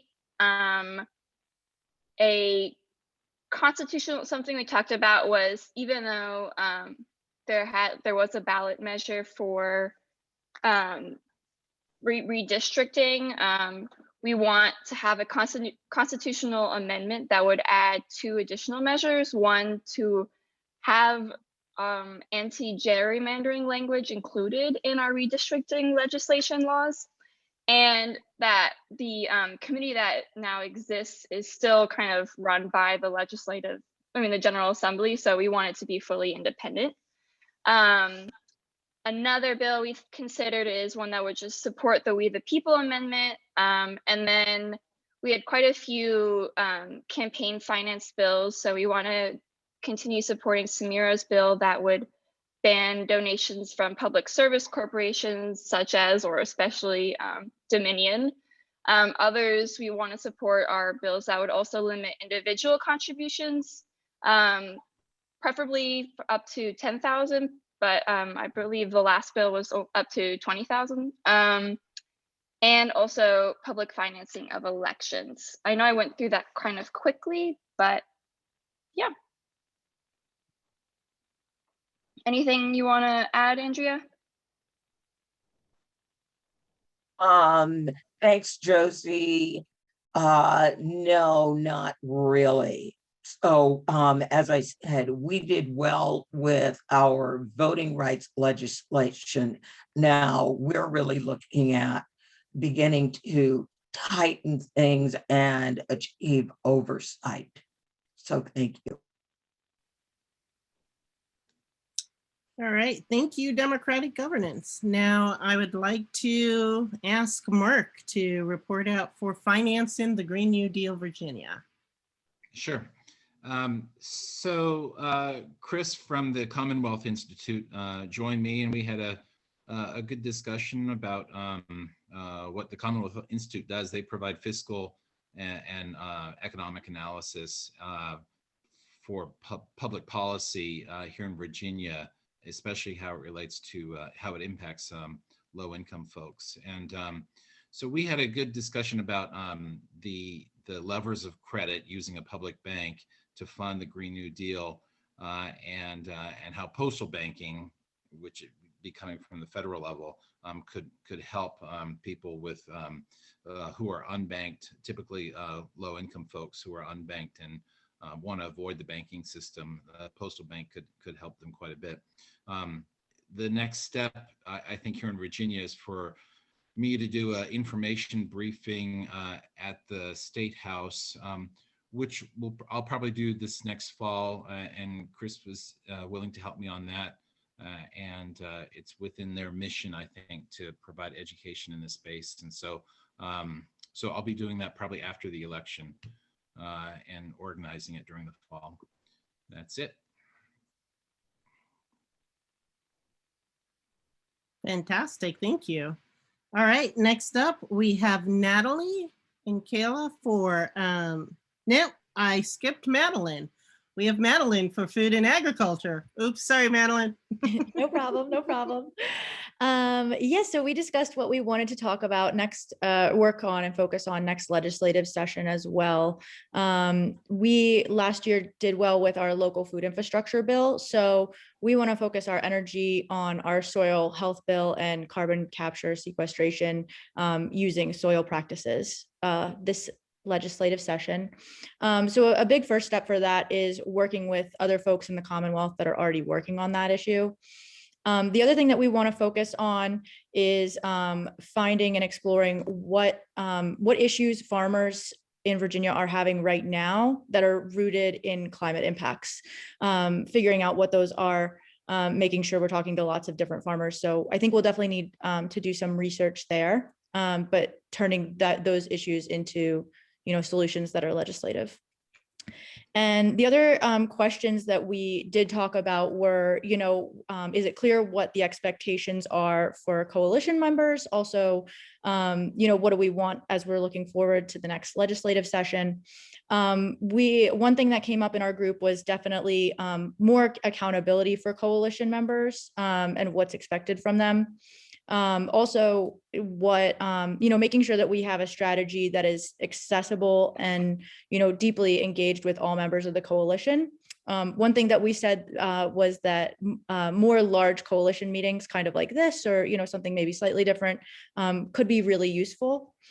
The other thing that we talked about was, as we're seeing on the national level, bad faith actors co-opting and coercing, our messaging and certain aspects of our movement, how are we going to be prepped for that? How are we going to, anticipate those types of things happening, and having a plan for responding to them could be useful. That's what we talked about. So yeah, I think that's a wrap up. Thanks, Madeline. That was a great wrap up. Okay, next up we have outreach and education. So Natalie. Okay, sure. Thanks, Karen. So we had a great discussion. And as outreach and education, we do not have policies to promote, except to try to promote the Green New Deal, Virginia. So some of the things we talked about was we wanted to work with new organizations, not existing coalition members, but new organizations, to see how we can complement their work and invite them to work with us. Another idea was to have regional pods. Some people are in different parts of Virginia, and while certain policies might be very attractive, there aren't other people to talk to. So trying to especially start in the south, in the southwest part of the state, to create groups that can kind of work together to promote the policies and ideals of the Green New Deal Virginia. So other groups that could possibly reach out to try to find these new groups that are not engaged, but could be very much supporting what we're thinking about, what we're trying to accomplish. Could be garden clubs, groups at libraries, historical societies, neighborhood associations, environmental clubs at schools, at community colleges. So those are just some possible ideas of other groups that could support what we're aiming for. Another thing we talked about were goals and priorities for the working group going forward. And one comment was, we discussed how, we will have these events or Green New Deal related events, but then there's not a whole lot of follow-up afterwards. And so we're talking about what would be the best way to follow up. Phone calls or emails. So many people get so many emails, it's going to get lost. So one idea was text messages.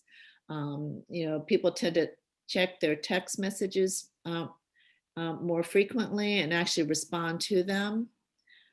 So that would be a new idea. We also thought it'd be good to send out a survey after the event, like, was the content useful? How can events be improved? Just feedback from attendees to kind of get them more engaged.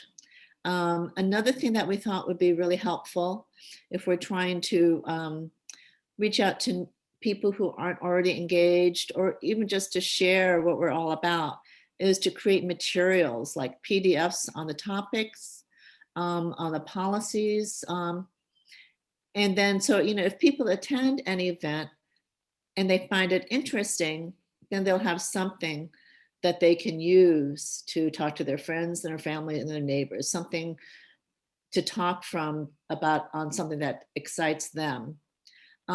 And we need to train new volunteers. Instead of having the same people all the time, try to get new volunteers and train them on how to, be able to promote the Green New Deal Virginia. So we talked about ways that we can send out policies that we want to promote. And one of the ideas was that, maybe we should have,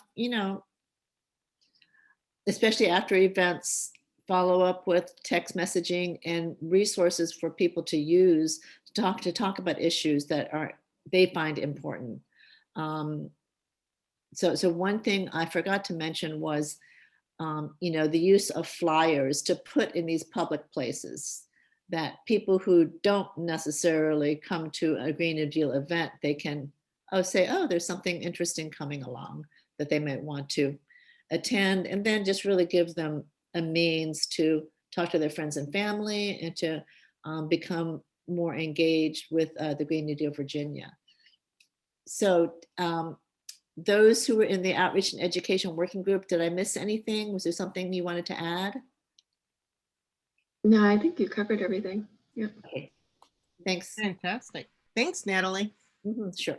And and for all of the different issue leads and folks within the working groups, definitely the Outreach and Education can implement those tools that Natalie mentioned that they would like to try and strengthen as a way to help share your group's issues and efforts and everything. So thank you so much for providing us an outline of what we can hope to work collaboratively with your Outreach and Education group, Natalie. All right, so the next one we have is, we're gonna switch over to social justice and health disparities. So Ms. Bakor Shabazz, I'm gonna turn it over to you. Hey everyone. So our work group was really interesting. And it's very different from the other work groups, but we house all of the social justice issues that happen from climate and all of the health disparities. And we have 2 nurses in our work group that I am leaning very heavily on to really hone in on the health disparities that result from all types of climate issues, and also to be really intentional about showing people what the intersectionality of this work looks like. And so what we do know is that the environmental sector, environmental injustice is the core of all of the other things that happen from injustice, criminal injustice, housing disparities, food insecurities, all of that stuff comes from environmental injustices. And so we want to really try to paint that picture going forward in order to support policy, to show people what this thing really looks like. We hear it, but until people are really seeing it, it allows an absconsion of legislators from supporting good bills that they really should be championing. So what that looks like going forward, we are going to start discussing that and putting back our work group. And so Ms. Sheila just recently came into climate migration. That's something that we have not discussed, but we really need to start talking about that. That is extremely important when people have to move because of scarcity of resources and other climate hazards. So we did have policy goals and initiatives from 2020. However, we felt like Virginia wasn't ready. Now, we are an extremely aggressive work group, and Virginia just wasn't ready for our aggression. And so we didn't put forth, we didn't want to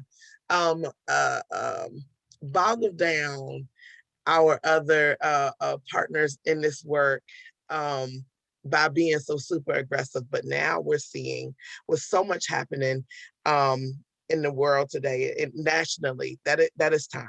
It is time, and we have to start holding our legislators accountable and start going into doing direct actions to go into communities that we are not familiar with and start making friendships. This cannot continue to be a show of wits for our legislators.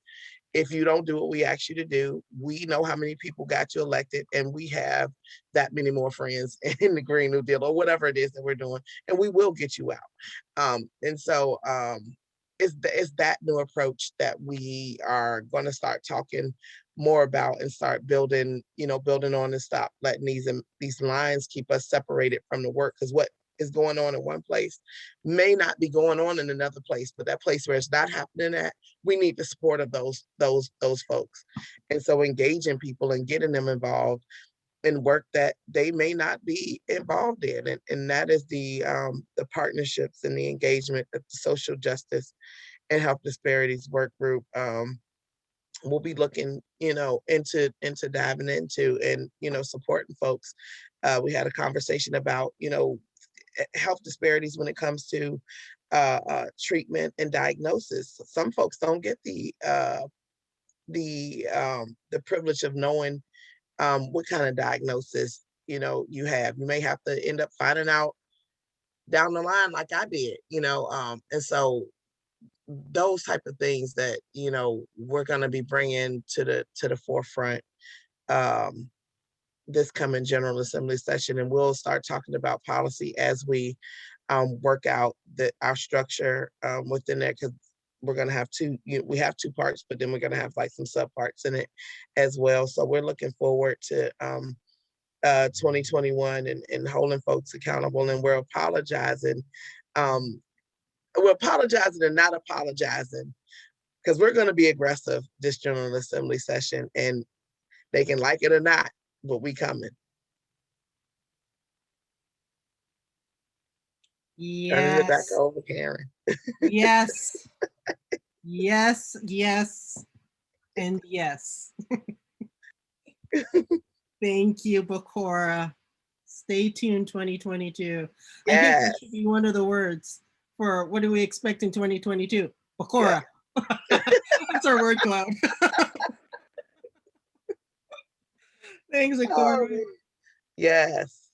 Okay, so now we're going to go over to sustainable cities and transportation. We're going to hear from Gary Harris. Okay, afternoon. I had with me the wonderful Kelsey from the Sierra Club, and first and foremost, we both agreed that we want to build capacity within the Sustainable Cities and Transportation Group, with transportation being one of the leading contributors to climate change, but lagging in terms of program aggressiveness and capacity building. Also, some legislation was left on the table last year that we want to see passed. So anyway, we want to look at our emerging group as one that's broken into two parts. One that focuses on a legislative track. However, a emerging track which focuses more on education and outreach and convening, and which will build capacity into the Sustainable Cities group, make it more credible and reliable entity as well. So henceforth, we'll be working on both of these tracks, and is kind of reflected in some of our prescribed outcomes.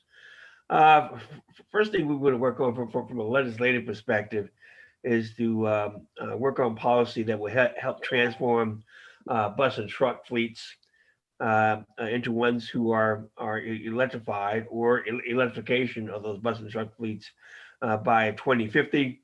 There's a multi-state MOU out there now, which several states and in addition of Columbia have signed to move their fleets towards that target. Virginia has not signed onto that MOU. However, Northam is I'm told that he's perhaps thinking about it, or at least it has been presented to him. We want to see that happen. Again, with transportation being such a high contributor, and particularly with buses and trucks, but particularly trucks around our port cities and such, and those trucks go through towns. So we want to make sure that those trucks are on the front line to be electrified. We want to see more, and this is an age-old battle but we want to see more equal funding of transit and highway fundings. There's a National Transit Justice Coalition that we're going to move to join and be a visible part of to make sure that it happens. I sit on the Hampton Roads Transportation Advisory Committee, which helps to bring a community voice to the table for transportation issues. We work on both the transit and the transportation side.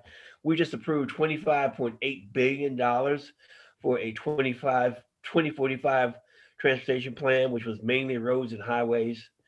So that shows you the unequalness there as well. I also sit on the newly formed Regional Transportation Advisory Council as well. That has 9 different groups, and the Green New Deal is going to help to advance against some of the advocacy around those 9 different groups, which includes modernizing transit facilities, etc.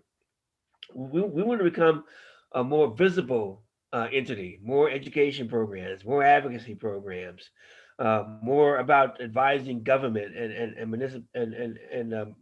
municipalities. We want to get out there, and be seen as a credible entity. Again, educating folks from the grassroots up, educating advocates who are not transportation allies, but transforming them to be transportation allies, and getting governments on board as well. We want to see better policy around affordable housing and transportation policy and transportation. There's a Green Lining Institute out here, which is doing great work around this, and other states have adopted policy measures from that institute. We're going to reach in, start some conversation with those folks to see when we can initiate great affordable housing and transportation policy here in the state as well. Again, we want to have greater community engagement and also more robust community engagement as well. We think it starts right there. Again, getting folks. I sit on these community advisory boards for transportation, and they have public hearing capability, but we rarely get comments. We rarely get input from the public. So we're representing them, but we're not representing their true voice. So we want to make sure, again, that there's a push from the bottom up, and that these transportation policies and issues and funding, multi-billion-dollar funding, is maximized and appropriately allocated. So again, 2 tracks for us in the future. It's all about capacity building, all about being more credible, all about being more reliable, all about being a real leader in this area instead of a follower. 2 tracks: legislation, and 1 having to do with education, advocacy, outreach, etc. And that's us, Sustainable Cities and Transportation. Thank you very much, Gary. Yeah. Really appreciate it. And thank you so much, everyone, for sticking with us until we get everything done. We have sticking together. We have one more group. Last but definitely not least is Sustainable Jobs. So I'll just turn everything over to Matt Rohrer. Thanks, Matt. Thank you. Thank you, Karen. Thank you all, as Karen said, for sticking it out. I try not to take up too much more of your time. I will, just kind of, we obviously I had spoken a lot on a lot of these issues to our group, having to do with the manpower behind all of this. So, the issues are, how, first of all, there's the legislative side, and then there's the organizing side. The organizing side being how do we get more buy-in from labor unions into this coalition? Because right now there seems to be a little bit more of a apprehension for folks to from labor to buy into this because of some of the policies that we're advocating for, which would take jobs away from some of those workers. So on that side, one of the things that has been starting up is some of these labor councils have been instituting environmental committees, which is great. So I hope to take a lot of the issues that we have to those same committees and make sure that people are hearing about this as well. Also, we stress the intersectionality of all of these issues with other other groups. It was great to have Charles on from the social justice working group as well, so that we can talk about some of these things having to do with the fact that a lot of the people who will be working these jobs come from our Black and brown communities here in Virginia.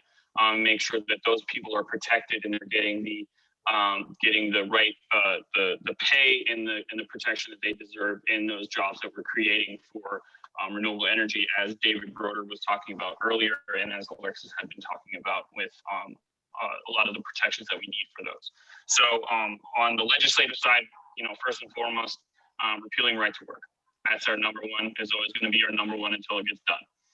Making sure that our union folks are getting the collective bargaining that they need, not just in the public sector, but also in the private sector, making sure that we turn Virginia into a free bargaining state, either by repealing right to work or by,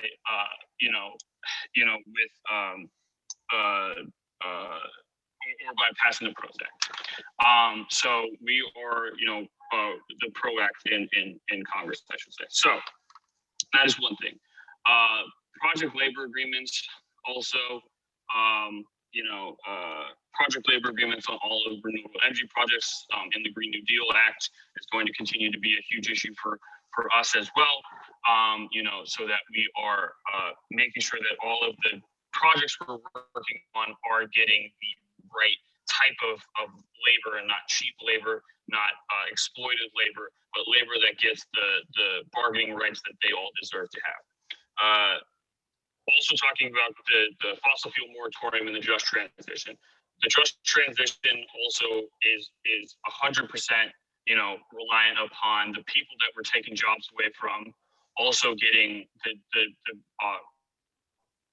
coverage financially from the loss of wages that they're facing at that time. So as we did last year, we'll continue to do so, making sure that there is language within these fossil fuel moratorium pieces, either in the Green New Deal Act or in the fossil fuel moratorium bill, the standalone bill, that say that we will be, I apologize, Cora, I didn't mean to other anybody with my language. I love that Cora still keeps all of us on held accountable for what we say. So I'm so sorry. It's always me. I know it's out of love though, so I appreciate that. So with the fossil fuel moratorium, making sure that the renewable energy jobs that are going to be replacing those jobs are also either meeting or exceeding the pay and benefits of the fossil fuel job counterparts, so that people are not having to choose whether or not they want to save the planet or feed their family. That should not be a discussion. We should be able to have both. So those are, when we're talking about the just transition, we also mean it for the workers, because as I have said, when you turn something off, you are negatively impacting someone somewhere, and you have to make sure that those people get protected. And this is oftentimes what I'll say is we don't want to punish the bosses at the expense of the workers, right? We want to make sure we hold the big fossil fuel companies accountable while not hurting the people that are just doing their jobs. So that is one of those things. And then we also talked about how we have really high unemployment rates right now. What could we be doing in order to be creating green jobs that will fulfill the needs of the people that are seeking employment right now, right? This pandemic has shown us, that our economy is not helping out everybody, really, and it really is hurting a lot of people, right? And that is something that we need to be working on, and making sure that every Virginian has access to a good paying job, and one that will actually give them protections that they need, so that they don't have to rely on other forms of income in order to just make ends meet. They can have their job, it pays them well, it gives them health insurance, it gives them all the medical care that they need, and they can feed their families and continue to work forward while also helping out. So kind of, getting two things done at the same time. If we're able to create these jobs and build out our renewable our renewable energy portfolio at the same time, that's what we should be working towards. And it's something that we should also be, one thing I do want to stress is that those jobs should be, and it should also be going to the people most negatively impacted by climate change.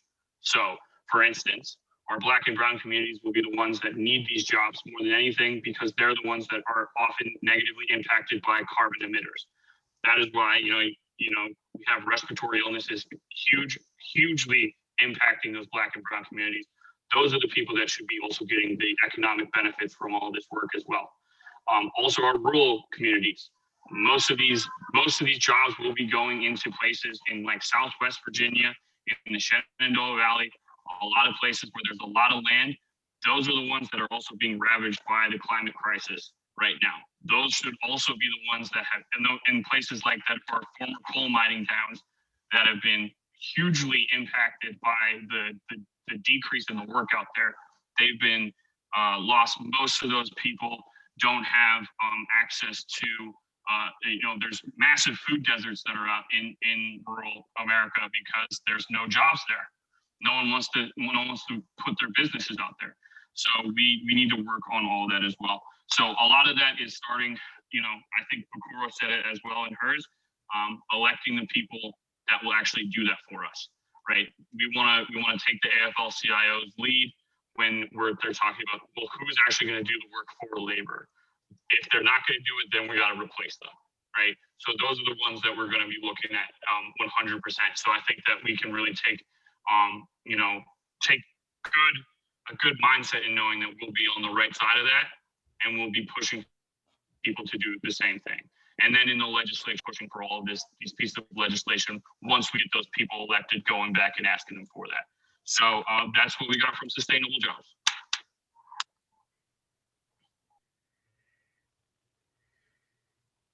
That was awesome. Am I up? Yeah, that was awesome. Thank you so much, Matt. And again, thank you to everyone for sticking it out to the bitter end, or the inspiring end, I should say. Words matter, right, Bakura? And so we have to be careful. We have positive, inclusive words. Thank you for pointing that out. So I'm going to just say thank you for joining us. I don't have anything poetic or philosophical to say. I think we've shared a lot of that, bringing us to this point here today. We look forward to working with everybody. As you know, we're working.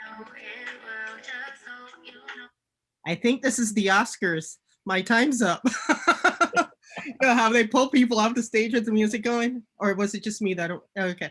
So, okay, I'm gonna wrap it up. Thanks, Tim. So thank you, everyone. No, but what I was gonna say is our working groups are gonna be working hard, pulling everything together as we prepare for the 2022 General Assembly session.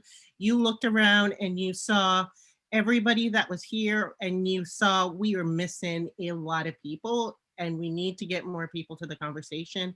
And it is so true that this is a people-powered movement, and our table is always expanding. So please, if you saw that somebody wasn't here and they need to be here, please just tell them, join us, join one of the working groups. Anybody with a little sunflower in front of their name indicates that they're a lead. Reach out to them for their particular issue. Reach out to Lee and I if you want to hear anything in general. And then we'll definitely keep in contact through newsletter. Tell folks, follow us, as you know, follow us on Facebook, Twitter, Instagram, and we just want to try and get everybody involved with this, with us trying to pass these Green New Deal Green New Deal legislative bills. So I'm gonna stop rambling, and I'm gonna turn everything over and see if Lee, if you have any closing words you'd like to share with everyone.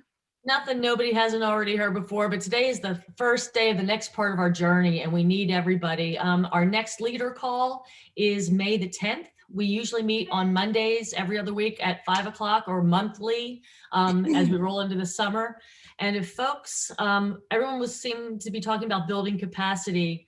How does this group feel about inviting the entire working groups to our leader calls on Mondays to spread it out? So if leaders can't make it, we've got other folks in the room from the group. Think about it. I'll send you all an email. Think about the pros and cons, but I'm kind of leaning towards a big party on those Monday calls so everyone feels they're connected. All right, that's all I got. Oh, yoga break. If you want to stay on, yes, we're going to play a yoga. Sarah Calhoun was nice enough to send us a recording. don't feel obligated. You can stretch on your own. But yeah, thank you, everybody. We love you. Thank you. Stay safe. Bye. Bye.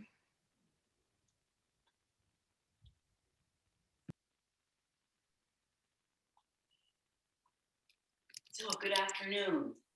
Please stand up. Let your feet be hip distance apart.